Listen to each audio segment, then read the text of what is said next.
Salam Sejahtera and a very good morning to all of you. My name is Mr. Vishal J. Singh, and I am honored to be your Master of Ceremonies for today. On behalf of the organizers here at PAM, it is my honor to welcome you to this event, and of course, it is beautiful hall. This is really important because some of you tend to forget. Please be advised that to scan the 2 QR codes outside the registration counter to record your presence at the event, and this will be your proof to claim your CPD points later. Remember, you've got to scan in and scan out as well. You can't just scan in. It has to be done twice. Otherwise, your attendance is considered null and void. Now, before we commence with today's enlightening session, let us honor our country with the singing of the national anthem, Negaraku, and therefore we would like to ask members of the audience to please stand.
Encore.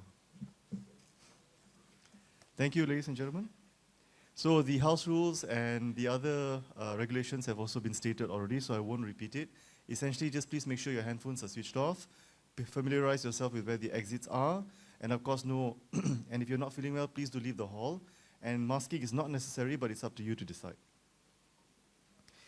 At this event, ladies and gentlemen, towards when we have our coffee break later, we're going to have an open buffet. So just to let you know, we will let you know where that's going to be. And of course, we will have it later on during the coffee break. Ladies and gentlemen, without further ado, I'd like to welcome our sponsor speaker for today's event. But before I formally invite him on stage, I'd like to give you a little bit of a bio. Mr. ALVIN Lu is a seasoned fire risk engineer at Stephan Grabitz & Associates, with over a decade of expertise in crafting optimized fire strategies, providing code compliance consultancy, conducting risk assessments, coordinating performance-based approaches, and in harnessing advanced computational fluid dynamics and occupant modeling techniques to address challenging of safety issues. So with a lot of words that I've just mentioned, I would like to now take this opportunity to welcome Mr. ALVIN Lu XIAN to the stage to present on facade cladding systems addressing the fire safety aspect. Can we please have the gentleman on stage?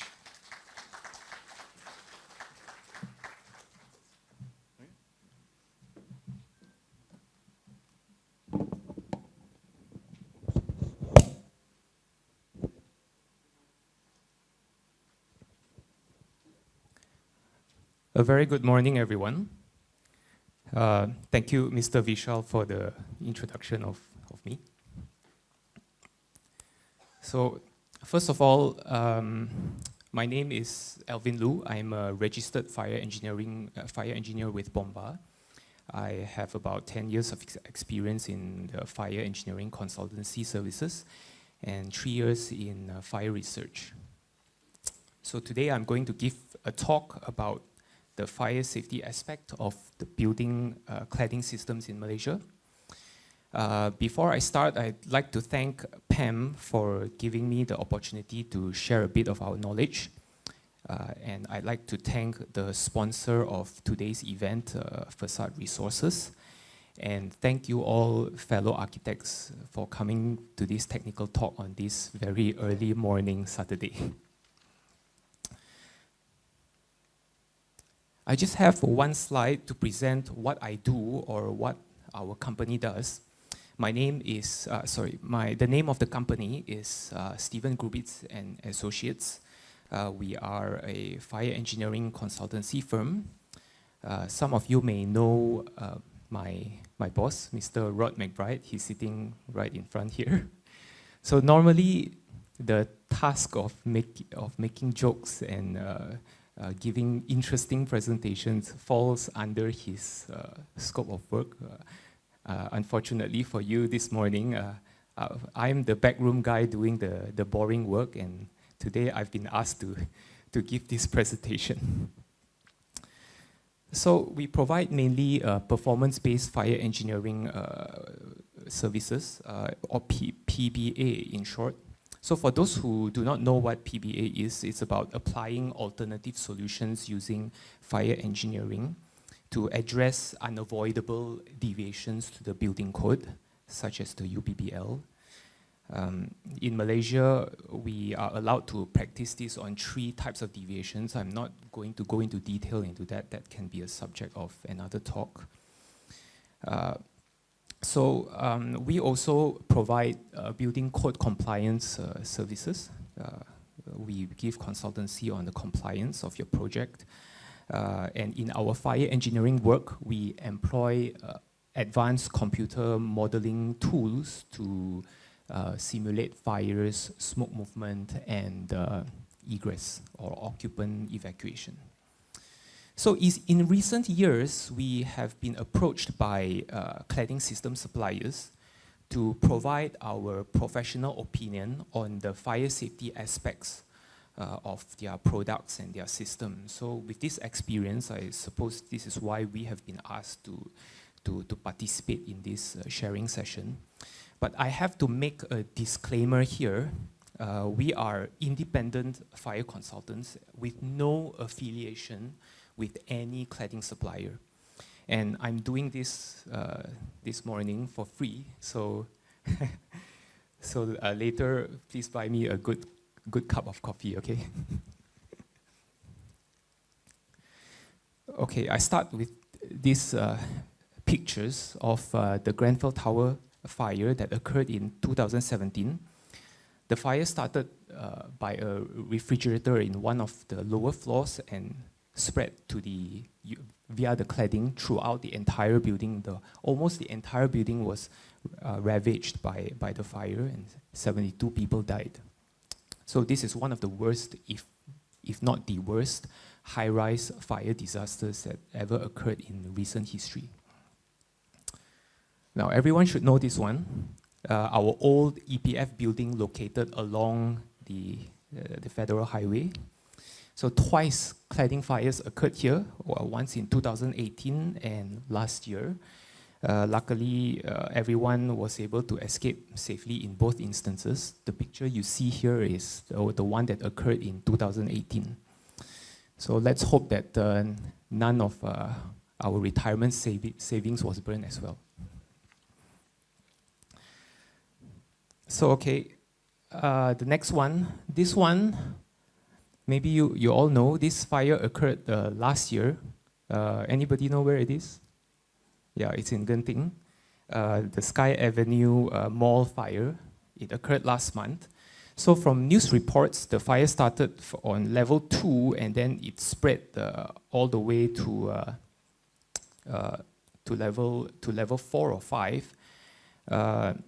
Whether or not the facade actually contributed to this spread, we don't know. The investigations are still underway, but you can see from the pictures that the facade is actually on fire at multiple levels, right?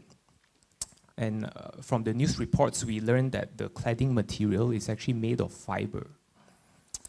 So these cladding fires that I've shown here is just a few examples that occurred in recent years. There are also dozens others that occurred, for example, in Dubai and in China.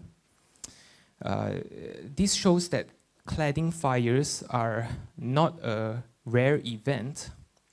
So addressing this issue should should be one of the highest priorities as designers of buildings. Now, one of the contributing culprits of these fires are metal composite panels. And if the skin of the metal is aluminium, you call them aluminium composite panels, or sometimes you call them metal composite materials. And generally, it's made of plastic. In this case, polyethylene is a plastic, sandwiched between metal skins on two sides. And like all plastics, they are combustible, if not flammable. The ones that are installed on Grenfell Tower is flammable. Metal composite panels have many uses, not just on the facade of the building. They are also commonly found within our buildings, like these ones here, okay? But when you put it inside the building, they are confined within a fire compartment. So as long as you comply with the flame spread criteria, like the class 1, class 2, class 3 in the 8th schedule of the UBBL, you should be fine to use them inside buildings, right? To clad our walls and ceilings. Now, the danger lies in putting them outside of our buildings, in the exterior of the buildings, where the cladding can span several floors continuously over multiple compartments.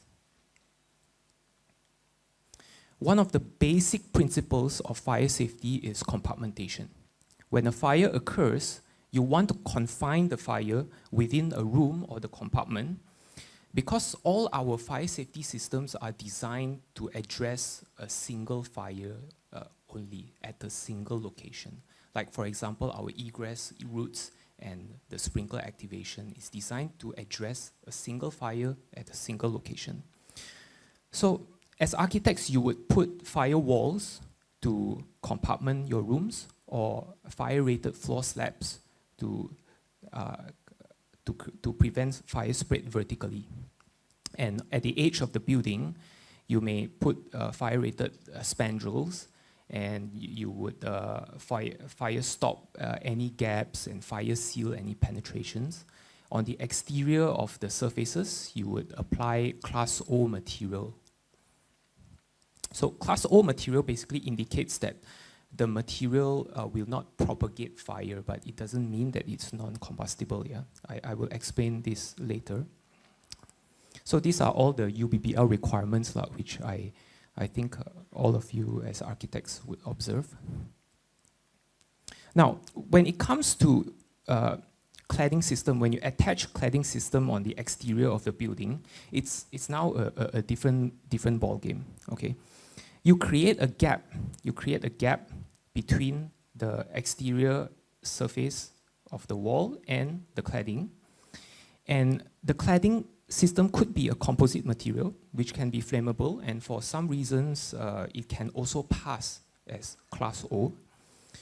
So when you have a cladding installed, what are the vulnerabilities you want to protect in case the cladding catches fire? You want to protect secondary fires that occur in other compartments. You want to protect the fire from spreading to another building. You want to protect any burning debris from falling down. Not protect, but you want to prevent any burning debris from falling into the lower floors and starting in a secondary fire. And you don't want any burning debris at all to fall on the evacuating occupants at the bottom of the building. Okay? All these unwanted fires can happen if your cladding material can burn and spread flame. And when you have a cavity,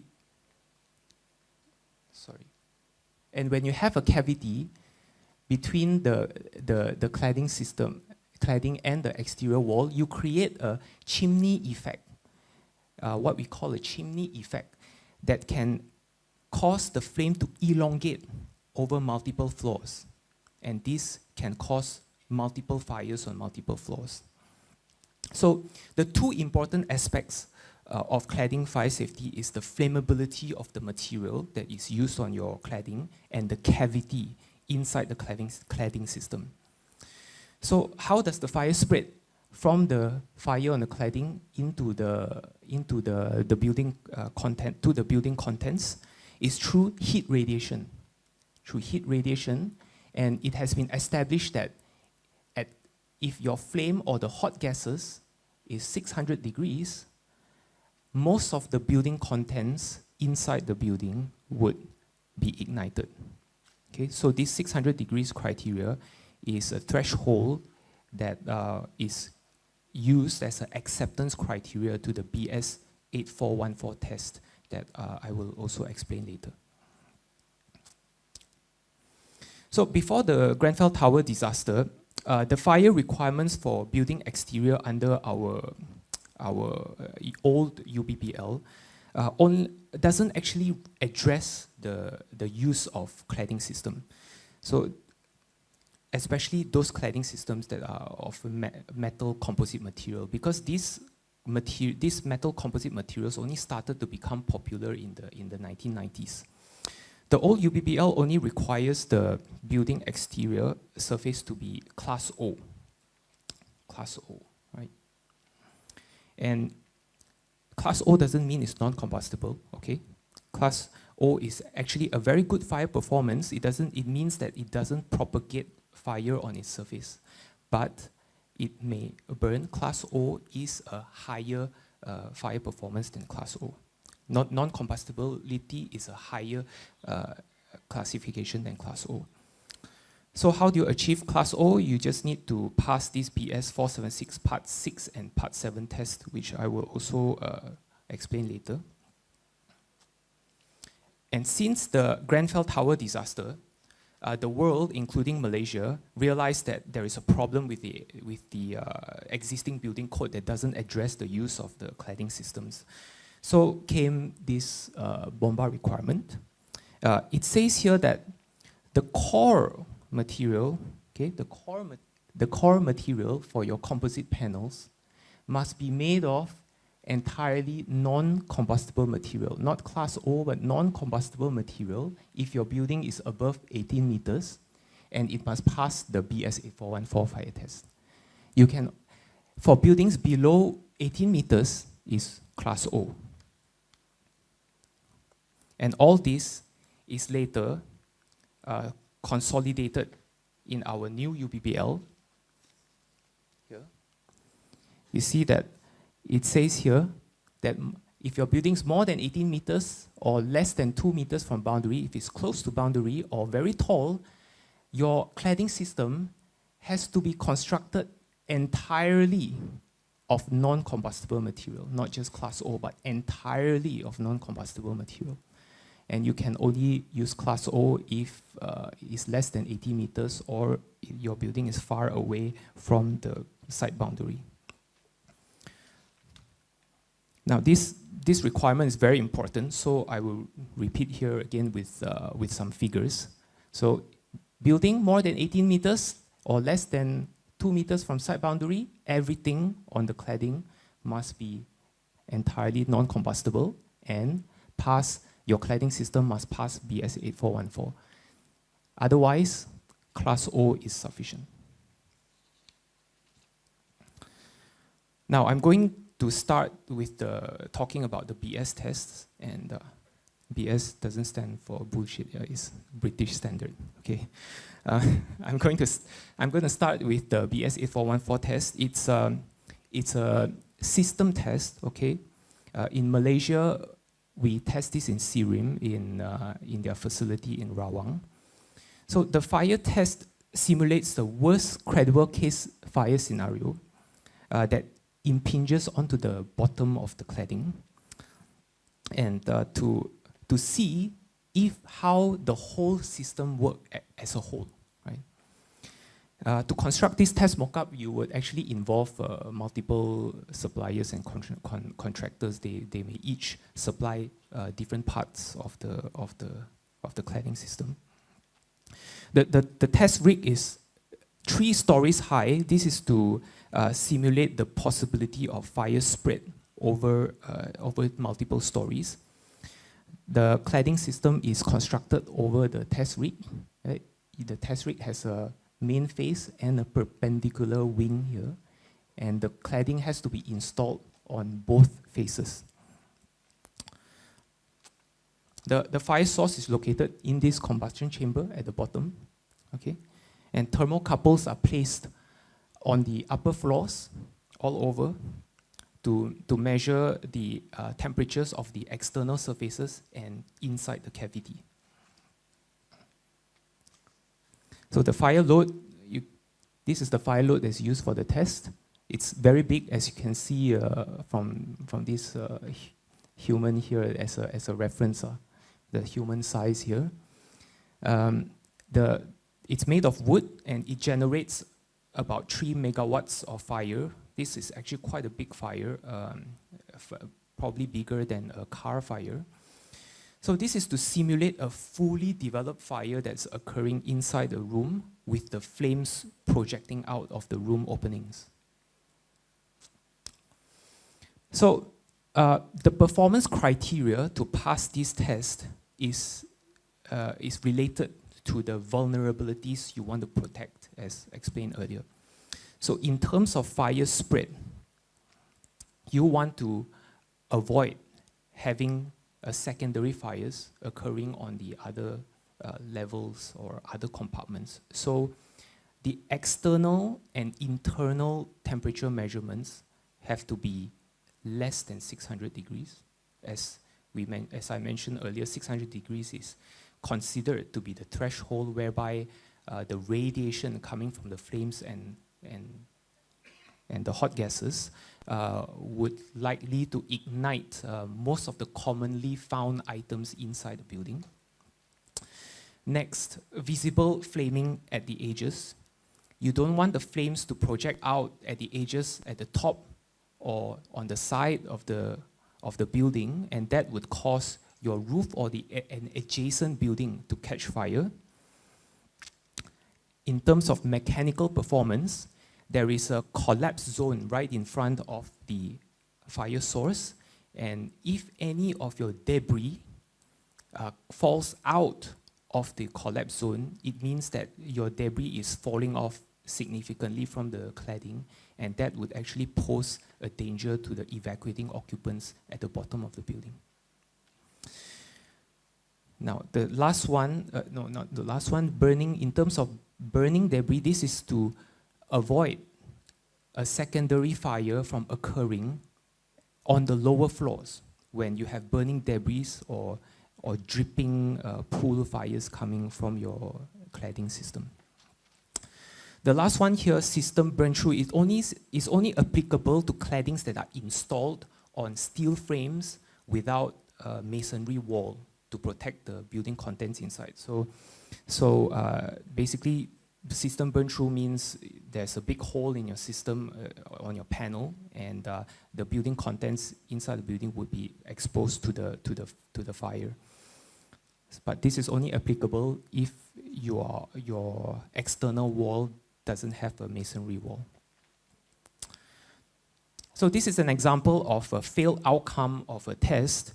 You can see that the temperatures measured here exceed 600 degrees Celsius. And the picture here, you see that there's quite a significant amount of the panels being damaged by the fire. Okay? And it's quite possible that there's a lot of debris that falls off from this cladding system. And if this cladding system were to be installed on the steel frame without masonry wall, it would fail the system burn-through test. You can see there's a big hole.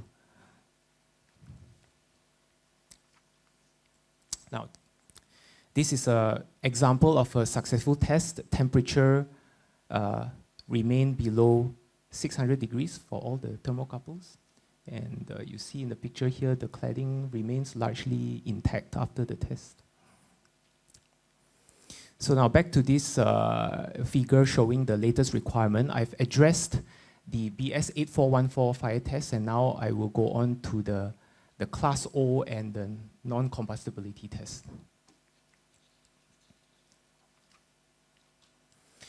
Okay, so the rating of Class O can be obtained by subjecting the material specimen to two tests, the Part 6 and Part 7 of the BS 476, and you need to pass, the material need to pass both tests.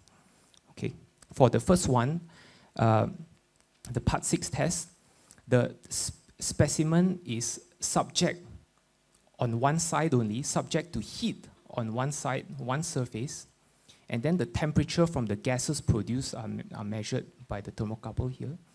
And through a series of mathematical formula calculations from the temperature data that we get from these tests, we calculate 3 indices, and all of these indices, each one of them must not exceed 6.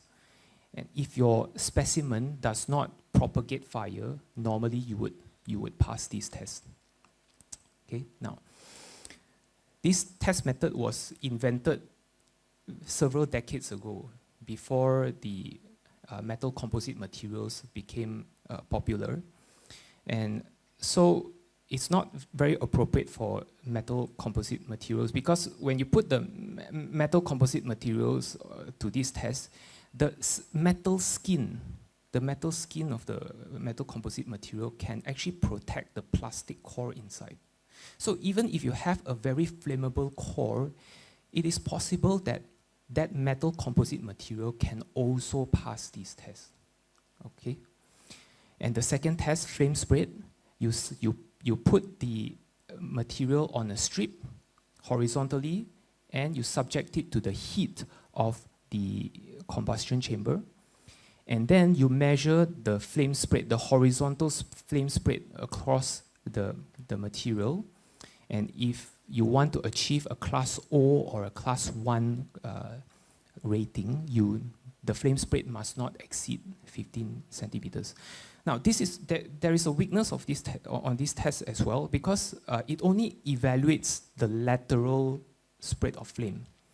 How about the vertical spread of flame, which is actually more representative of a cladding fire? Now, results from the vertical spread of flame can be much worse, because heat and flame rises due to buoyancy. Now, for the non-combustibility test, okay, we use the Part 4 of the BS 476. Now, in this test, the entire specimen, this is the specimen holder, the entire specimen is inserted into the furnace, was fully submerged inside the furnace. And so if the specimen, any component inside the specimen, if it could burn, it would likely to burn, right, and produce additional heat in addition to the heat from the furnace. And if the heat of combustion from the specimen is sufficient to increase the furnace temperature by 50 degrees Celsius, then you would fail the test, right? So you must make sure that the temperature is below 50 degrees above the temperature of the furnace. So I would say that this is a more appropriate test, because it evaluates the material in its entirety and not just the surface. This is a table extracted from a fire engineering guidebook. As you can see here, this line here, metal composite materials or aluminum composite materials, they are actually not considered as fully non-combustible. They have a combustible core, okay? And it says here that even the highest performing metal composite material should be evaluated carefully before we apply them on high-rise buildings. So just for comparison, now, what are the truly non-combustible materials? These are the solid metals, or glass, stone or ceramics.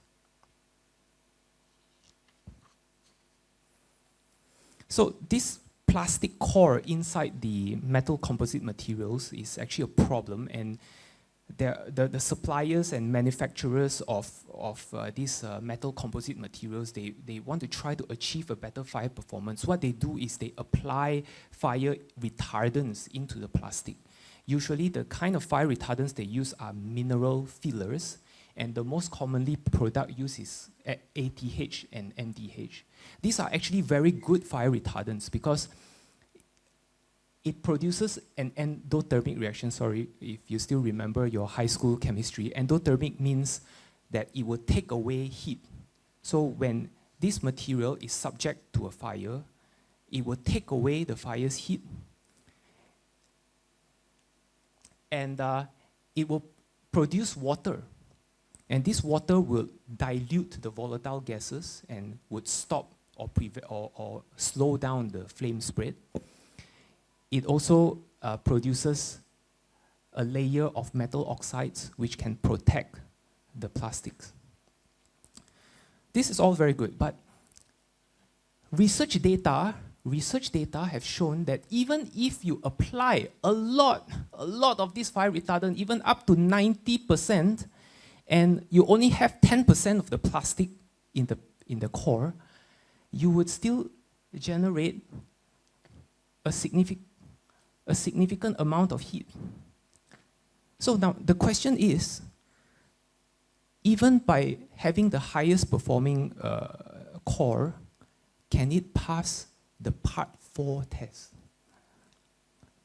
This one, the Part 4 test, would the temperature increase by 50 degrees Celsius when you subject that core to the test? So as far as we know, we haven't seen any proof, any lab certificate that shows that any of these core can pass the Part 4 test. But we could be wrong. And we truly hope that for the good of the industry and also for the flexibility of your architect's design for high-rise, that such a product exists. We truly hope, so that, you can use these metal composite materials on the high-rise. Now, we've addressed the fire properties or the flammability properties of the cladding material. Now, we are moving on to the second aspect, the important aspect of cladding fire safety, which is the cavity. We need to protect the cavity from fire spread, okay? And usually what we use, the product that we use is a cavity fire barrier. It looks like this. It's usually made of mineral wool. And these are products that can actually stop the spread of flame and stop the passage of hot gases, and it also provides heat insulation. So where do we install them? In order to effectively prevent fire spread that can cause a secondary fire. Now, our local codes do not actually provide any guidance on this. Now, so the requirement that we think that we should look at is the approved document B. This approved document B is actually the British Building Fire Code. And we believe that our fire authorities are also using this as a reference for the placement of the cavity fire barriers. So in this approved document B, it says that we need to use the cavity barriers to seal the entire cavity. So you need to put it at all the edges, the top, bottom, the side edges. This is to prevent flames from entering the cavity, and even if the flames do enter the cavity, it is confined within the cavity. And secondly, you need to put the cavity barriers around all the openings of your external wall. Any openings, you surround it. This is to make sure that the flames don't come out of the opening and enter the cavity. We need to ensure continuity of your compartment floor. So at every compartment floor, you need to put one. So this is actually the same concept as you put fire stop at the edges of your building. And the last one, which is not shown in this figure here, is the maximum dimensions of the cavity. The approved document B says that you can have a maximum of 20 meters in both directions, horizontally and vertically. So this is actually the same concept as your compartment size inside your building, under the 5th schedule, for example, that states the maximum compartment size allowed.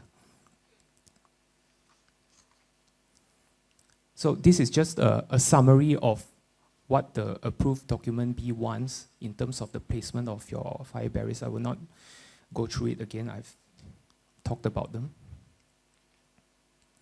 Now we move on to the tolerances. As mentioned earlier, BS 8414 fire test is a system or an assembly test.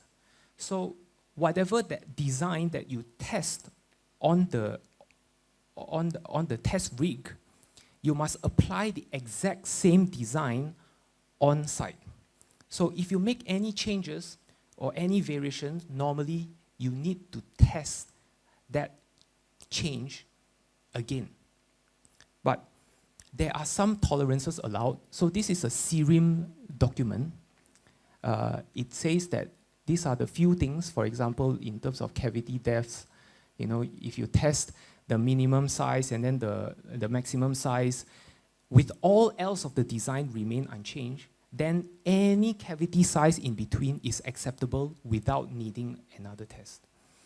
But these SIRIM documents, the field of application is actually very, very little. There's not much stated in this document. For any design aspects that is not addressed in this document, we can actually look up the BS 9414, which is another standard. It's basically the application. It tells you the application of the results of the BS 8414 test. And in this document, you find dozens and dozens of pages with tables like this that tells you what is the variation that you do or what change that you do and whether it is permissible or not permissible. Any change or variation that is not permissible, you need to do a retest. Okay, I may not have time to talk about this. Originally, I wanted to present an alternative solution, an approach whereby we can possibly address the use of or the combustible cladding issue using fire risk assessment. But I will just present the general idea. All right, I'm going to skip a few slides. So I'm just going to present the general idea. So if you are in a situation where the use of combustible cladding is really unavoidable, this is probably one approach that we can try as fire engineers, how we can try to help, right? As we all know, the cladding system will not burn by itself, will not burn spontaneously. It will only burn when it is subject to a fire or subject to an ignition source or subject to a fire source. So the idea is that if you can keep the cladding sufficiently far away from the fire source, then there is very little risk that the cladding will catch a fire. So what we do is we do a risk assessment on where are the possible locations where a fire can occur, and then we analyze the worst case fire scenario, the maximum size of this fire scenario, and then we determine what is the radiation that can come from this fire or all these fires, and what are the temperatures that the fire plume can will be, and then we will distance the cladding from all these combustible materials. And generally, we will also apply a safety factor of 2, meaning that whatever distance that we've calculated or modeled using computer modeling, we will double it. This is to account for any any uncertainties in our input data when we do the calculation. But this is actually very a limiting or restrictive solution. You may need to take away a lot of your cladding, or you may need to move your combustible materials, or you need to change the room designs and all that. So this is my last slide. We believe that this kind of approach using fire risk assessment would eventually become unavoidable or inevitable. Because we have a lot of facade features or cladding features that are very unique, and they can't be captured by the BS 8414 fire test. For example, when you have a curved or rotated floor plate, you can't test it on a BS 8414 because 8414 is a straight test rig. And if you have like irregular features such as fins, or if you have irregular features like here, this one, like this, if you've got balconies, you've got appendages, or you have vegetation on your facade, or even plastic plants on the facade. These are things that you can't account for in the BS 8414 fire test. So these are special designs that would require special considerations. And it is quite certain that you would need a special study for it. And you may also possibly need a customized fire test that is specifically for this kind of design. So we got to do all of this to make sure that all of the safety objectives can be achieved. Yeah. So these are some of the references that I used for this presentation. I've reached the end of my presentation. Thank you for your time and attention.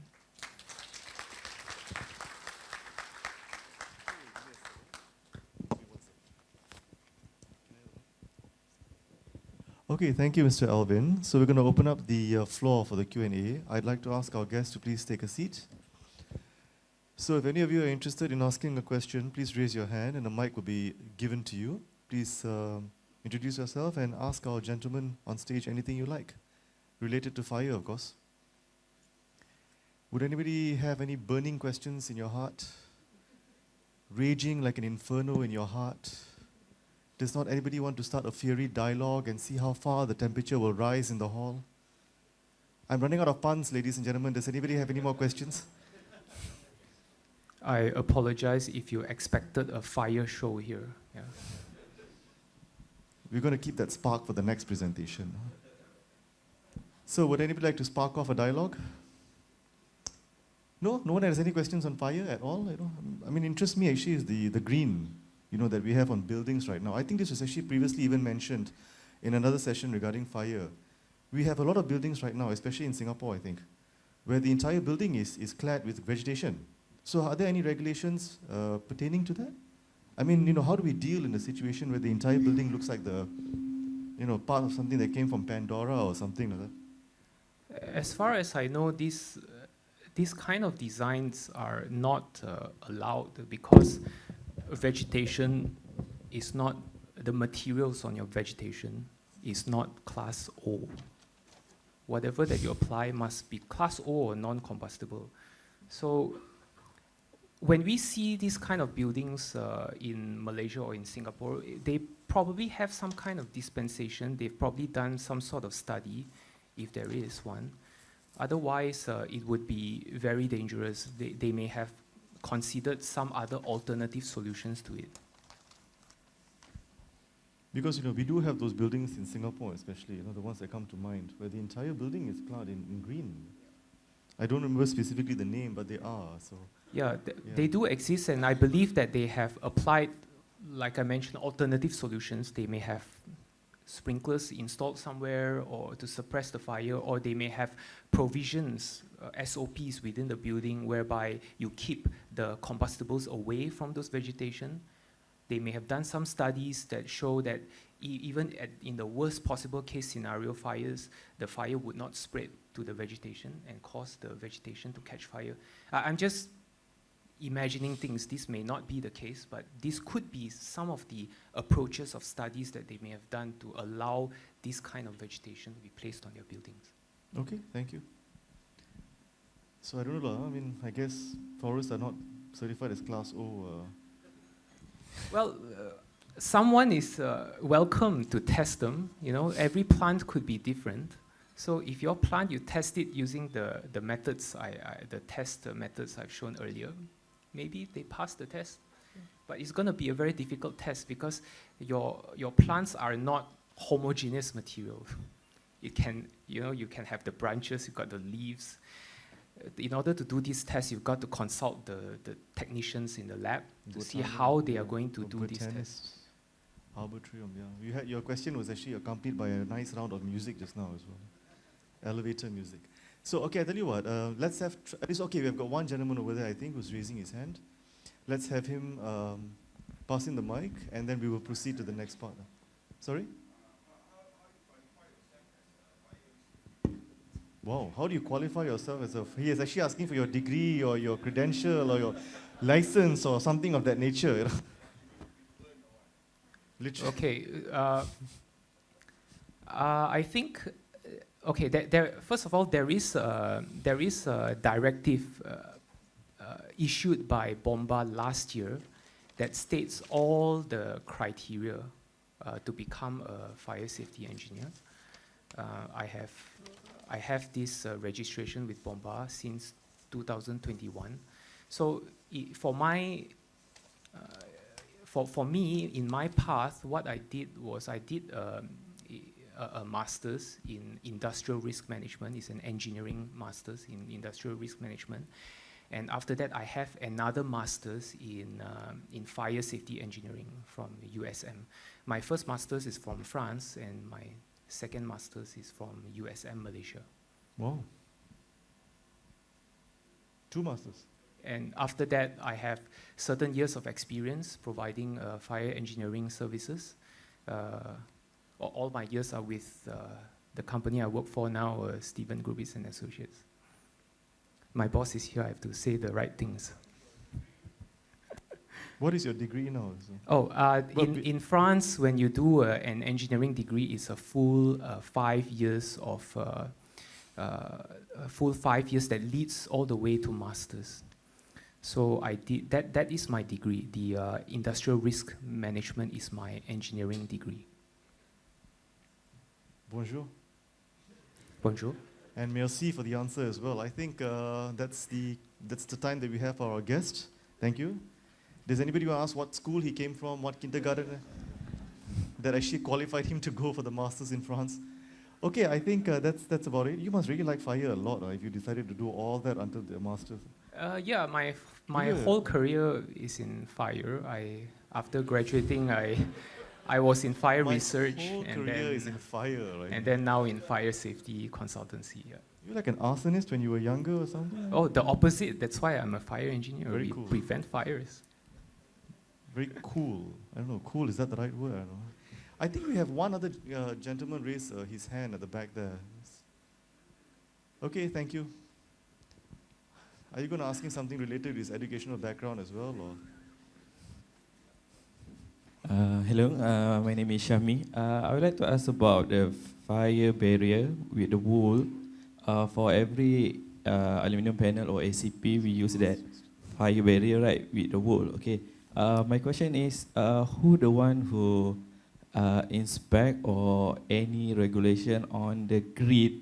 Because when we want to use the AP, right, there's few suppliers will give different grid requirement for their material. Okay, so during inspection, and it costs a lot, depends on the supplier. Who the one that inspect the grid? Let's say some suppliers need every 3 floors, some suppliers need every 1 floor to install the barrier, some 3 meters and 5 meters. So who does do the inspection and do the requirement for the grid for fire barrier? Yeah, so the thing is, in Malaysia, I believe there is no guidance on this. from our local codes perspective. So the document that we think you should refer to is the approved document B. And the approved document B, as I mentioned earlier, it tells you exactly where to install them, like every compartment floor, around the openings, and at the edges of the cavity, right? I believe I've answered your question. Otherwise, if you're talking about the rating of the barrier, rating means like the material itself, the product itself. If I'm not mistaken, these fire barrier products are a product kawalan. Maybe it needs to have a bomba certificate. I'm not sure, but maybe the next speaker may be able to answer that. Yeah. Okay, let's take this opportunity to wish him merci again for his presence on stage. That means thank you. So let's give a round of applause. Thank you. Very informative, and we would also now like to take this opportunity to thank our sponsors for the day, Facade Resources in Berhad, for their support of the event. Okay. It's okay. And at this point, we would like to invite Dato' Jason Kwan to please come on to the stage to give us his presentation. Thank you.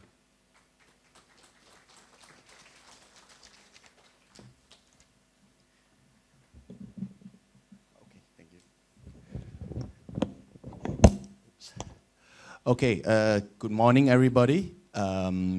Thanks for inviting. I'm from Facade Resources. We are the sponsor for today's talk. Thank you, the MC, for introducing me. And also thank you, PAM, for giving us this opportunity. So, as per today's topic, it's actually quite relevant to our product. So, I think it's just wonderful that we can have this talk together, so that you can like have a part 1 followed by a part 2 and then later you have a part 3, because I think the whole talk today is designed for you all to have a more understanding about this 8414 and how it really works. So we'll start with just introduction myself. So yeah, that's how I look, and I don't really like the way I wear that, because it make me look very old. I look younger with this, right? Okay. By the way, I'm also related with a lot of supply of material companies. Okay, I'm actually I'm also a CEO of K3 Metal and also CEO of Million Extruder, which actually I'm also an aluminum manufacturer for a lot of the aluminum products that you are using in the industry. All right. So as a director of Facade Resources, we are actually today, I'm going to talk about another product that we have, which is one of our guests just now asked, what is this fire barrier? How are we going to make sure that this fire barriers work? Facade Resources is the company that produce the fire cavity barrier for 8414 standard. All right. So, this button, wait. How to go to the next one? It's not moving. Is it this button? Oh, okay. All right, now it's moving. Okay, so just a quick intro. What is BS 8414? All right. So BS 8414, I think, let's go back. Yeah. BS 8414 is the benchmark of our cladding fire system. All right. So this is actually a British standard, not bullshit. Okay. That provides guidance on the fire performance of external cladding applied to the outside of the buildings. I think today when ALVIN came in and talked about, in fire thing, for internal wise, it's all compartmentalized. So they're quite safe for you to use any material. But the problem is for the external part, where fire was not compartmentalized and not controlled. And that is the reason to the downfall of a few of all these projects. All right. So I think you all know about, it was a very good presentation by ALVIN just now. They showed the photo of the Grenfell Tower. And actually that is the project that actually propagates all the government, especially maybe Commonwealth country government like Malaysia, start to look at all these fire cladding, all these cladding system in the market, and whether are we sufficient enough to address the fire problem. All right. So 8414 was implemented, and designed to certify fire behavior of wall cladding for building over 18-meter high. And definitely because of recent years, there's many high-rise building that's caught fire. And these are just some example, okay? And you saw the Grenfell Tower picture just now, as well as the EPF, all right? So is it something that we should address seriously? It is, right? Because people can die from fire, all right? So in Malaysia, what happened is 2018, after the Grenfell incidents, the Fire Department of Malaysia start to studying into 8414. But actually this 8414, just for your information, it was always there. In British, it's always there, but it was never really implemented until Grenfell Tower comes in, all right? And actually, at that time, they were relying on the BS 476, Part 6 and Part 7 on the fire, on product testing, all right? So the difference between these two testing is 476, Part 6, Part 7 is a product testing. 8414 is a system test. So, because you must understand, fire behave differently every time when something caught fire, right? So the system is something that is more important than just the product alone. So that's why BS 841 come into consideration. In 2019, Bombard issued a circulation for all building cladding material to comply with BS 8414. And therefore, in 2022, and I think just now, our speaker just now also showed us the circulation, okay? BS 841 has been passed in Parliament under new UBBL, clause 144, which make all high-rise more than 18-meter mandatory to comply to BS 8414, and it has been gazetted in 1st January 2023.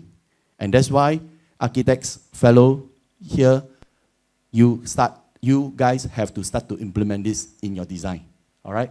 So for us, Facade Resources in early 2020, we already know about this news, and therefore we already start to do research, and we start to design, and we have successfully created the first made in Malaysia fire barrier system for building cladding that complies and pass the BS 8414 SIRIM test, all right?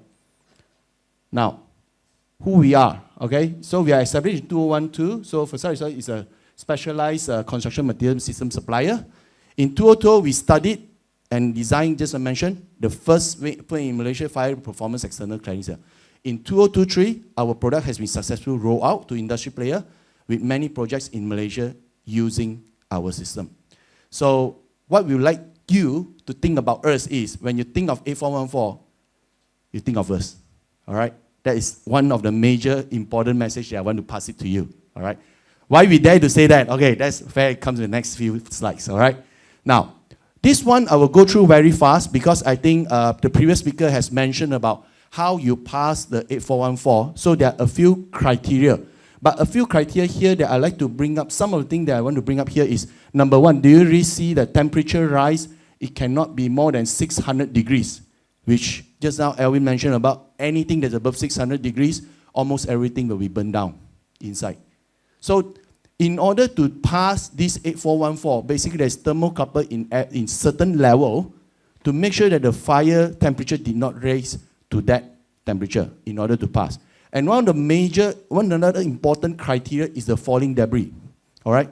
When composite panel or anything that install, okay, for your facade, when it burns, it may fall down, if the debris may fall down. And this debris, any falling debris droplet, must self-extinguish before reaching the ground. All right? So what does it mean? It means that the material that you use for your wall facade now must be, it's very important, either combustible or non-combustible, but according to what I learned today, actually only non-combustible material, only combustible material, correct? All right? So this is what you need to know. So to pass it, you need to have this. This is the testing parameter. So we got the test result. We pass it. All right.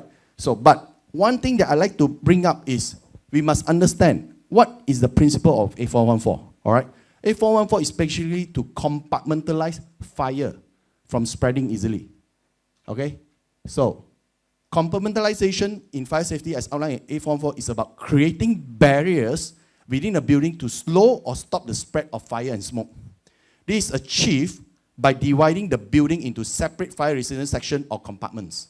Okay? Each compartment is designed to contain a fire for specific period, allowing time for evacuation and firefighting efforts. All right? So this is something that I want the audience today to put that in your mind. 8414 is about compartmentalization of fire so that people have enough time to run away when there is a fire. All right? Now, for that, I'll show you this. This is a major part of this talk. All right? So, just now, there's a guest I asked, how are we going to design? Where should we put the fire barrier? Where should we put here in the building? Correct? All right? This is a guideline. All right?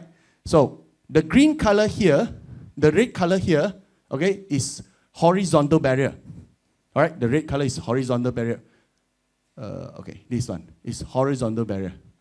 So, can you see that we put horizontal barrier in almost every floor? And can you see that an opening, which is a window, the horizontal barrier is applied on each opening? Okay? And this is where you should put your barrier. And for vertical barrier, you must be installed along all edges of the building for any vertical section longer than 20 meters. So just now we talked about 20 meters, right? So if let's say this building is 35 meters, you need to, after 20 meters, you need to put one vertical barrier. Then follow the next one. If this building is 35 meters, then the two edges need to be covered. All right? And don't forget your opening. Also, you need to do your vertical barrier. All right? This one, not I say. Okay, it's not ISO, I say only. I didn't say that. All right? This is based on understanding of document B. Remember, we mentioned about document B? I hope you all can go back and check it out, the document B that's written there. All right? So, this understanding is based on document A. But the question arises. Okay, you say we're going to apply this. But how am I going to make sure this is being done?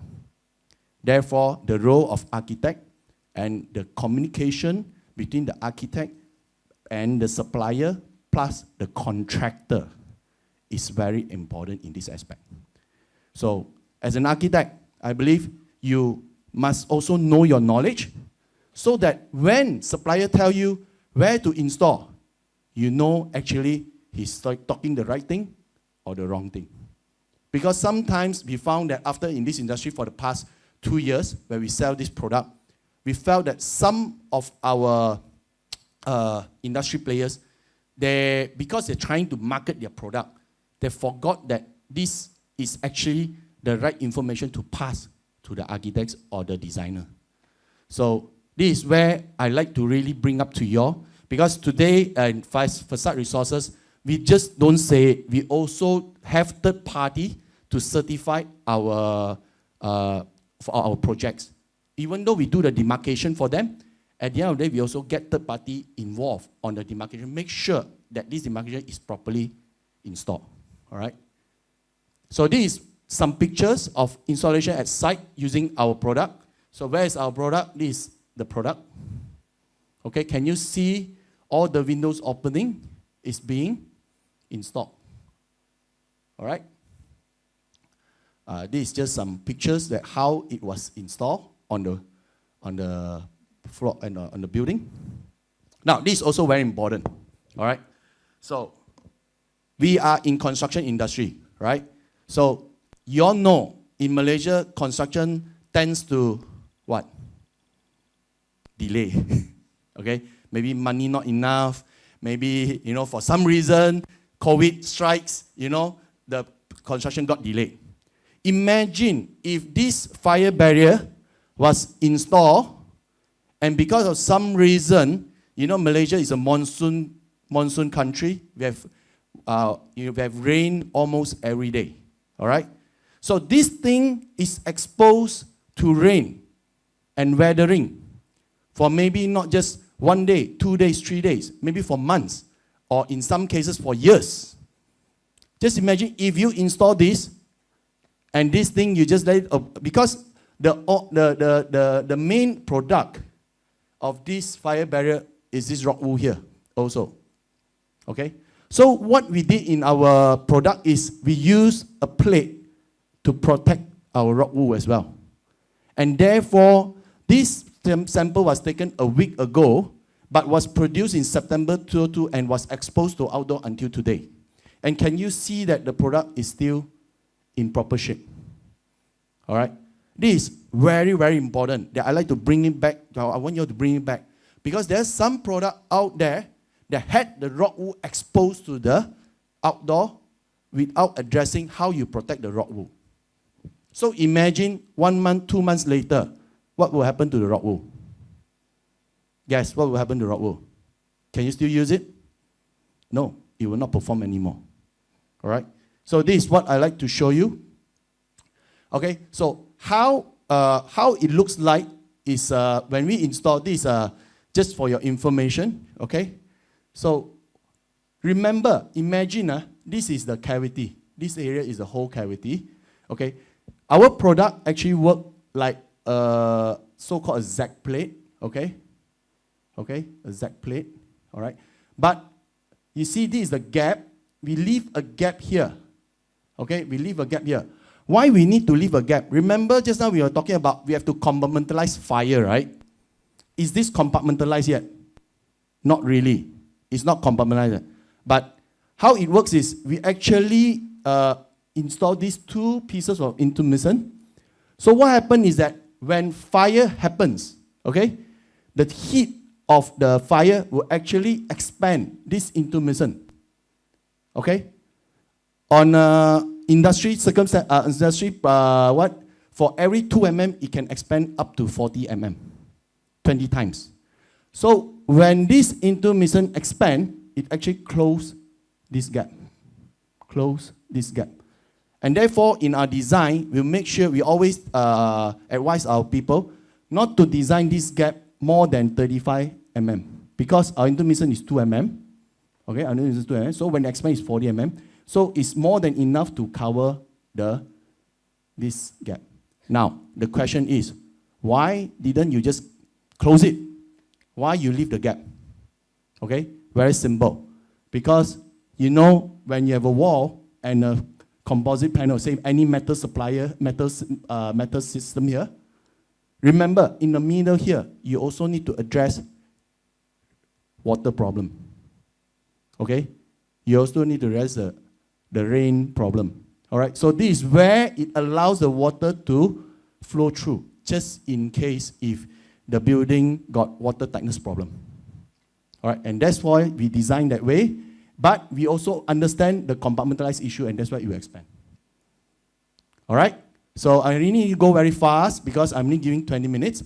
So I like to show you what is the difference between us and industry player out there. The first thing is, you mentioned about where we should put the fire barrier, right? This is where we are here to help you. We will help you to do the demarcation, okay, for all the criteria where you should put. We will use approved document B as a guideline. All right, this is what we do in most of our projects. We draw it out to our customer. This is where you put your horizontal, this is where you put your vertical. Can you see everything is compartmentalized as per document B? Next, okay, these are just a photo. And second thing, you'll say, Jason, all right, you draw this demarcation. How am I going to believe what you say? So don't believe us. So what we do is that we'll get a report from a third party to make sure what we write here, what we provide here as a demarcation is approved as well. It's being reviewed by a third party fire consultant. All right, see, this is a sample report. And this is where they put the fire and they actually certify what we advise our client. Okay? So we help you to solve that problem. All right? Now, third, I have to go really fast, sorry. So the third also, we are also providing a comprehensive QA and QC report for the product that you use. All right? For example, if you use certain metal composite, or if you decide to use some certain solid sheet, we will also help you to do a QA, QC on the material that you use for your cladding. Okay, this is what we did for one of our client. So this, you know, we also provide. This test report is as detailed, as identical as if today you know the standard of Malaysia. We have 2 standards for aluminium material. The solid sheet is MS2040. For composite panel is MS2571. This report is as detailed as MS2571. All right? So we will provide that free of charge. At the moment, free of charge. I don't know what will happen later, but I hope it will be free of charge forever for you guys. Okay? So the reason why we want to do this is we want to give the rest, the architect like you all, to have a peace of mind when you use our material. It's properly quality product being tested. And third party actually see how we put the demarcation as well. Review the demarcation. And number 4, this is also one of the things that we are doing ongoing. Remember we were mentioning, okay, this is also very important. We can do all the demarcation. We can get third party to review. Make sure you install this way, that way, that way. But how, in Malaysia is very clever one. When they do the testing, they say, you do like this. But when you go to the site, they say, oh, you don't need these 2. Does that happen? Has that happened before? It happens many, many times. Why?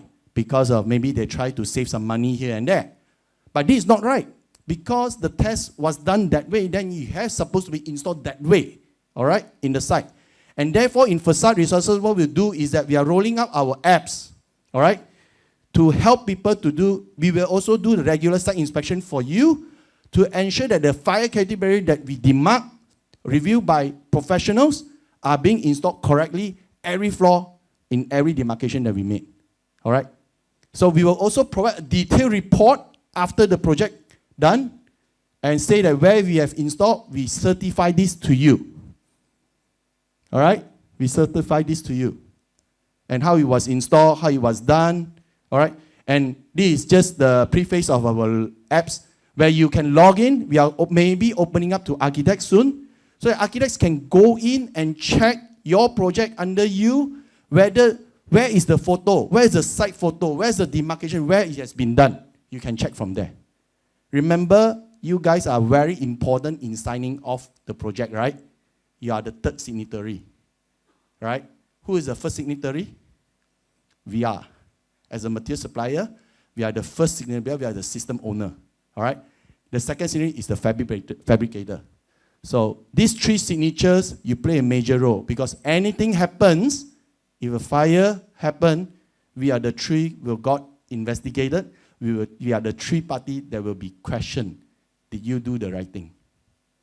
All right, so this is why we are doing all this, to help you to make a good decision, to help you to, to ensure that whatever project that you're handling is according to the standard. All right, so very fast, these are all at the moment, all the products that we work with, because these people have, just now you mentioned about part 4, part 6, part 7, remember? So K3 Metal is a solid metal supplier. They have part 6, part 4, part 7 as well. All right, so that's why we work with them. And Acopla, Apollo, Alucoma, and Frame9, all these are renowned composite panel, aluminum composite panel supplier, and we have certification with them. Okay, so very fast, these are 1, 2, 3, 4, 5. Okay, we have 5 certifications. And you can see that for every certification, we have 2 certificates. In order to get 1 certificate, it costs us 100,000. Today, I show you 5 pairs of certificate. We already spent 1 million ringgit to get this certificate. Why we have to do that? See, for example, this one. Can you see the system here is written 100? And can you see a system is written 435? What does it mean is that, as per previous speaker mentioned, if you have these 2, 100 and 435, basically, if any barrier between 100 to 435, then you are certified. So if I only have 100, am I certified to do 200? No. Okay. You have a 25 mm, you have a 25 mm allowance. 125, yes, but not 150. So today, if you go to your material supplier, say, hey, I want a fire barrier that is certified for 225, and they show you a 100 mm cert. Will that work? It will not work. They need to show you at least 2 parameters, or at least they have the 225 to show you. Okay? Therefore, because of that, we also get SIRIN to approve our project, our system, saying that our system is actually being reviewed and accept, okay, as per 9414, that is permissible, that, okay, you see these are the words here, permissible. All right? Mentioning that the gap between 100 to 435, we are certified. Okay? And I would believe, till today, we are the only product that went to SIRIN to get this review from them. All right? So, to end my presentation, so these are some of my project reference that we've done. Sunway Medical, all these projects are only done for the last 2 years because, as you know, 841 only started 2 years ago. All right? Even in such short period of time, we have done a lot of projects, and I'm only showing almost like 30% of what we have done. Okay? So we have a lot more in the pipeline. Okay? So this is Sunshine Mall in Penang. We have also the big, this is a very interesting project. Why? Okay, I think I can also take a bit of time to explain. This tower was actually supposed to be completed in 2018. Okay, remember what happened? But because of some delay, they didn't manage to complete in 2018. The document was all sent in 2018, all right? What happened is that when they completed the project, it was 2020, 2021. Do you know what happened in between these 3 years? Introduction of BS 8414, number 1. Number 2, COVID hits. Right? Due to the delay, it completed in 2021. But after it complete, 2022, Bomba asked them to install 8414. Fair or not fair? I don't know fair or not fair, I cannot comment. But I can only say, since Bomba asked them to do it, they have to do it. And they have no choice. They went through with us. So we helped them to re-engineer the whole project. At the end of the day, in 2023, we get it completed with 8414 being installed in this project. Even though this project was designed in 2018 without consideration of putting in the fire barrier. And this is one of our tough project that we went through. So because we have to re-engineer the whole design. So if you have any such problem, you can also look for us. We can also provide that solution for you. All right? And Moxie Hotel. This is also a very big building in Penang, using Ostrom and using our Alukubon. Sunway Medical Center using Acopla. Sunway Sauki using Acopla. This is using Fameline Sandy Storage Malaysia in Penang also. Another big project, 8 Conley. I think you all know what is happening with 8 Conley. So yes, they are using our product. Hopefully I can get my money. Okay. So, I think I went too far away. So that's all for my presentation. So today we are the sponsor, so we have our booth out there. So I don't think we have enough time for Q&A, right? If there's any Q&A, I'm more than obliged to answer you now. But definitely you can ask me more. I'm outside there after this, during the tea break, or after the next talk, all right? So if you have any question? Yep. So let's give Dato' Jason Kwan a round of applause for his theory presentation. So would anybody like to ask a question now, or like Dato' said, you can always ask him perhaps later, when you get the chance. I thought architect is always very spotting one. Are you spotting? Okay, I think this maybe a shy crowd. Yeah. Oh, he's got one over there. Sorry? Yeah, outside. Sample of what? The product. Oh, okay. Yeah, we have it. Okay. Because you didn't specify specifically what. Not the fire, I didn't bring the fire. Do you have a sample of the fire? Okay, I think, unless there's anything, there's another gentleman at the back there, in black.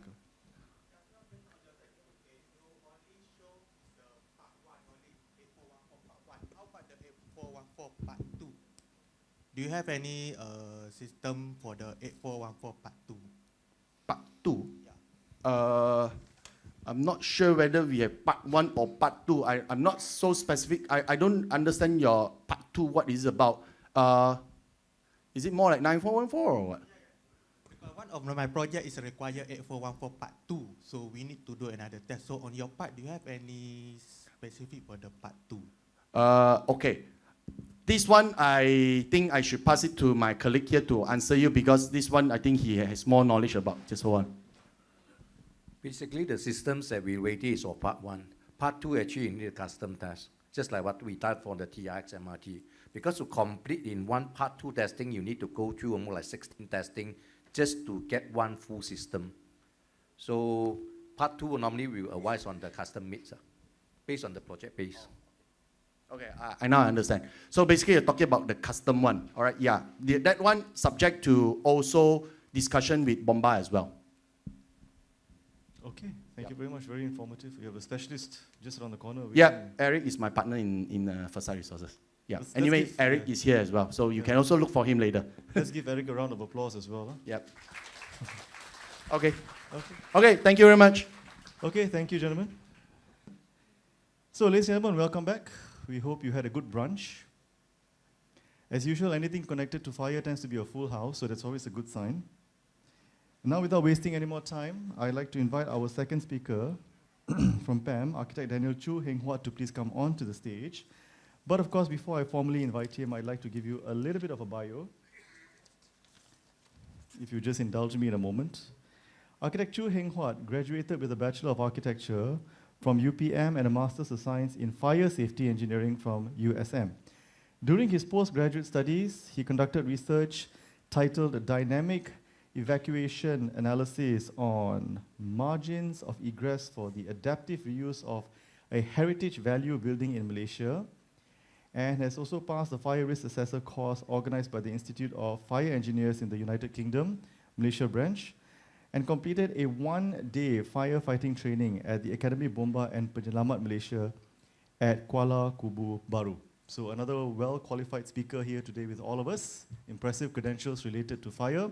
I'd like to call upon Architect Daniel CHOO HUAT to please come on to the stage for his presentation.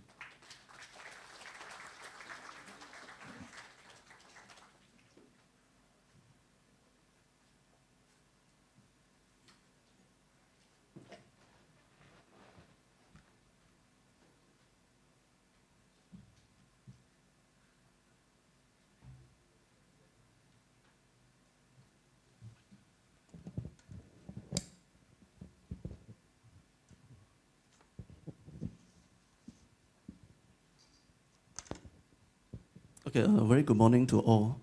I think today also another sessions that we have a full house of audience over here.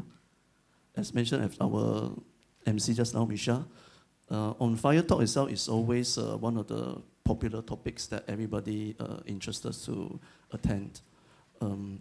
Sometimes a Fire Talk can be a very simple in terms of the concept safety, fire safety. Sometimes it can be very complicated. It's also including calculations and so on. So for today, look at the topic itself, it's only 2 words. So you all know that it should be the simple and easy one, okay? I won't bore you all with all the calculations.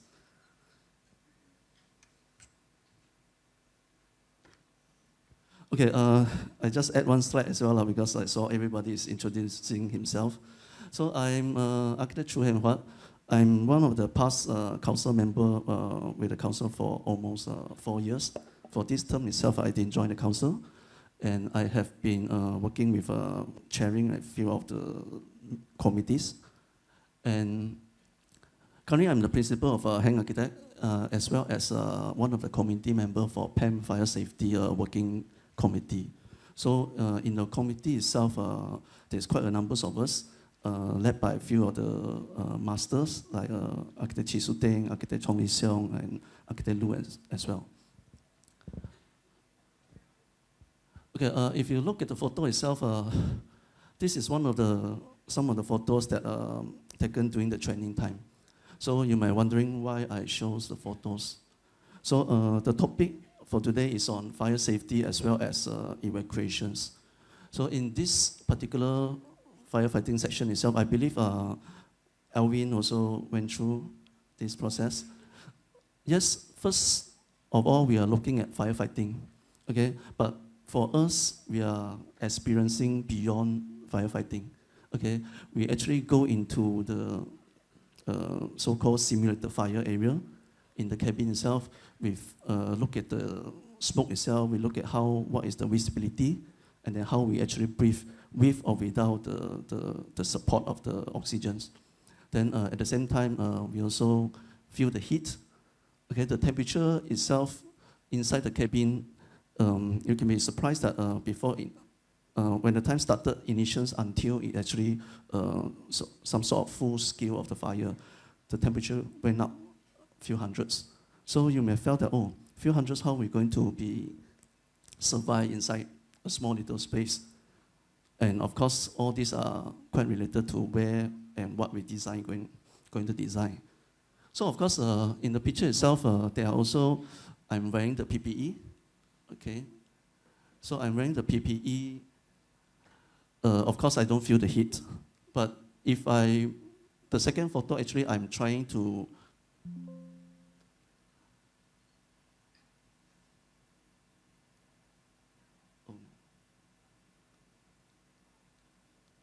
okay, second photo I'm trying to show is that I also try to feel it if without a full PPE, okay?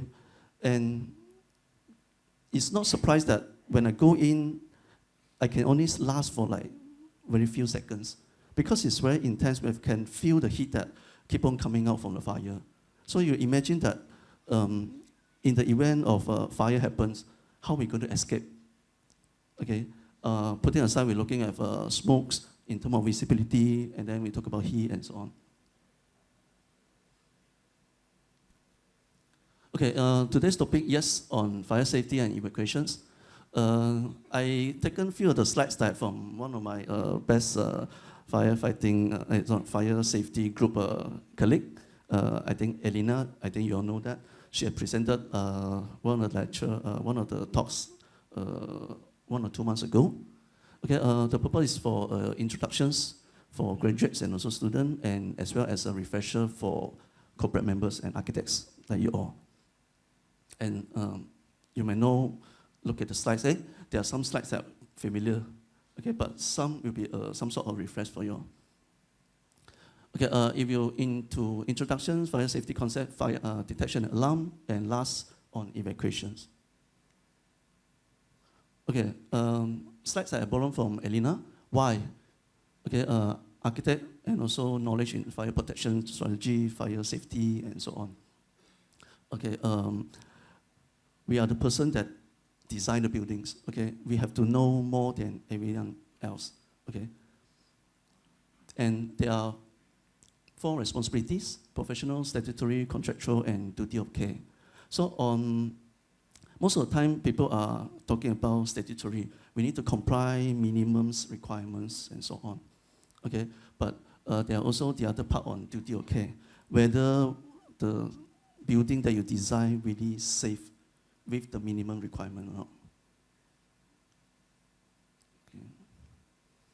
Okay, to ensure safety of occupants in our buildings as a minimum prescribed in the bylaw. So this is what I mentioned. Whether when we follow or comply with the minimum, is it really safe or not?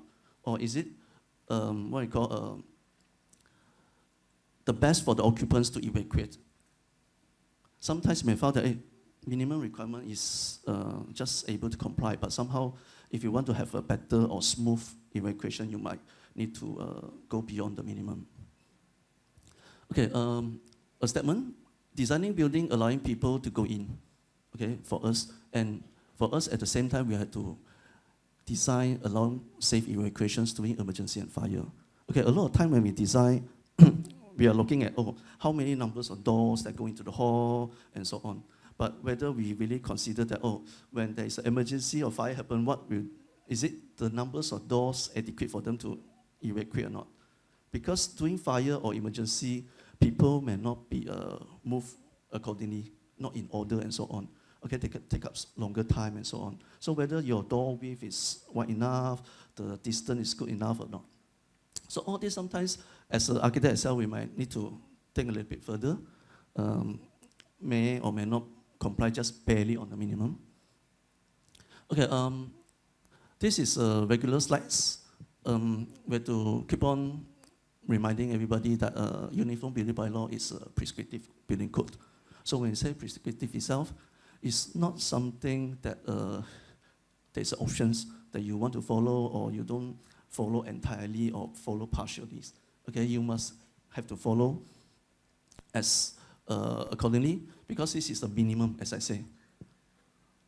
And in the prescription itself, it's always not smaller than, not bigger than, not shorter than, not longer than, and or not less than, or not more than. So you will see all these words keep on appearing in the entire bylaws. And of course, the other document is actually on the MS 1183. So this is a descriptive code of practice. Okay, so this is not a law.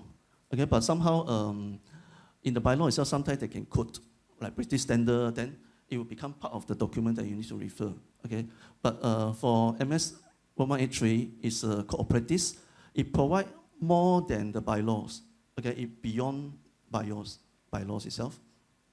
Like for example, when we talk about evacuations, bylaw doesn't talk about phase evacuations. Okay, in 1183, it talk about phase evacuations, refuge area, and so on. So it's actually beyond. Okay, and it also describes a bit on the performance criteria. Okay, in this diagram itself, also borrowed from architect Elena. Okay, concept of fire safety. Okay, this is always the basic one that we need to understand and we need to remember of. We talk about evacuations, we talk about passive containment, active interventions, fire suppressions, and firefighting rescue. So I think in the last talks, architect Elena already touched on passive containment. Okay, then today I try to talk about evacuations. So you can see that for the concept of A, B, and C, we are actually make reference to the purpose group, occupancy, the type of building, size of the building, as well as the height of the building. Okay. Well, for D itself, firefighting and rescue, only we are looking at the height and also volume, and of course, what type of the building. I think, I'm not sure I need to go through all this because this is a standard purpose group. But of course, again, we always need to go through again because of purpose group is the most important part of it, okay, in all the fire safety, especially when we talk about evacuations. Okay, we have to determine the building's usage fall under which category. Okay, say for example, the recent amendment on other residentials. Okay, other residential is actually residential other than private dwelling, house, detached or semi-detached or terrace. Okay, it include hotel, dormitory, flats, apartment, etc. So all these are fall under other residentials. Sometimes people, hey, hotel is actually commercial, but commercial is not a purpose group. Okay, commercial is whether it's a commercial or non-commercial building.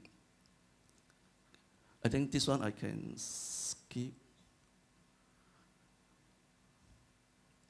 So there are a few of the popular purpose group, which is like residentials, office, factory, shops, and yeah, these are the few popular ones. And of course, place of assembly, sometimes it can be standalone, and it can be part of the main purpose group. It's just like when we have a shopping mall itself, then inside the shopping mall, we have exhibition hall. So from the shopping mall is the main purpose group, but within the shopping mall, we have a smaller purpose group, which is the place of assembly for the exhibitions or convention hall.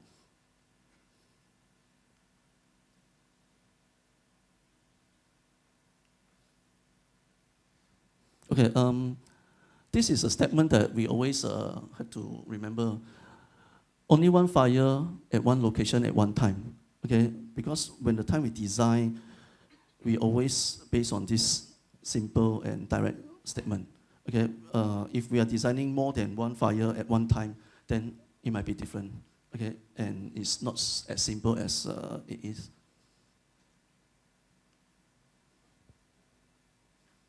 And of course, there are compartmentations that we need to compart the fire so that it doesn't spread. Okay, when the time you do, when you have evacuation itself, you have safe evacuations because it has been compartmented. Okay, this is just some ideas for you. Okay, contributions, computing factors of fire load, content of the building. You have fitting, furnishing. Okay, you have building itself. Okay, you have furnitures, equipments. You have consumable storage items, hazardous materials, and even with the present and absent of the human occupants. So why these slides appear here? Because a lot of time when we design the building, we have to ensure that the entire evacuation route itself is safe. Okay, especially there is no combustible materials.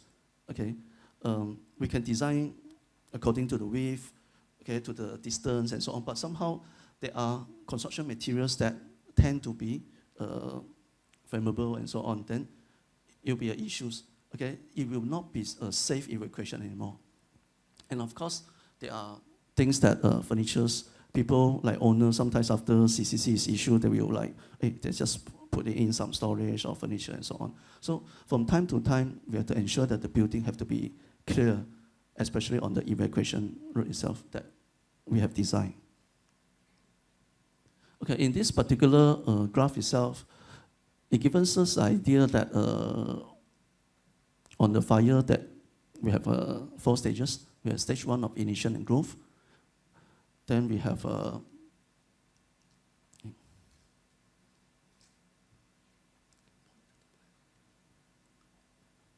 pointer W.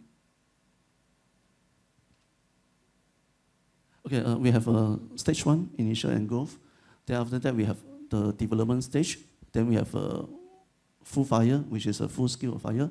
Then the last stage is actually declare. Then over the top there, we can see that there's one part on untenable conditions and the other part is on flashover. So when we say untenable condition, it's always important we have to know when it's actually untenable conditions. Okay, because this is where the occupants able to be evacuated safely. Okay, and when reaches untenable conditions, it can cause the occupants unable to evacuate. It could be caused by a lot of things. It could be smoke, it could be fire, and even it could be toxic gases. So for example, there are furnitures like sofa and so on. When fire happen, it burns, then toxic gases come out. And it actually affects the people that evacuate.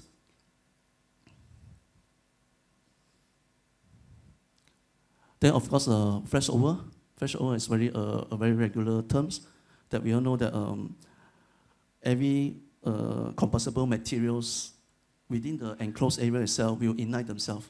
Okay, when we reach flashover time.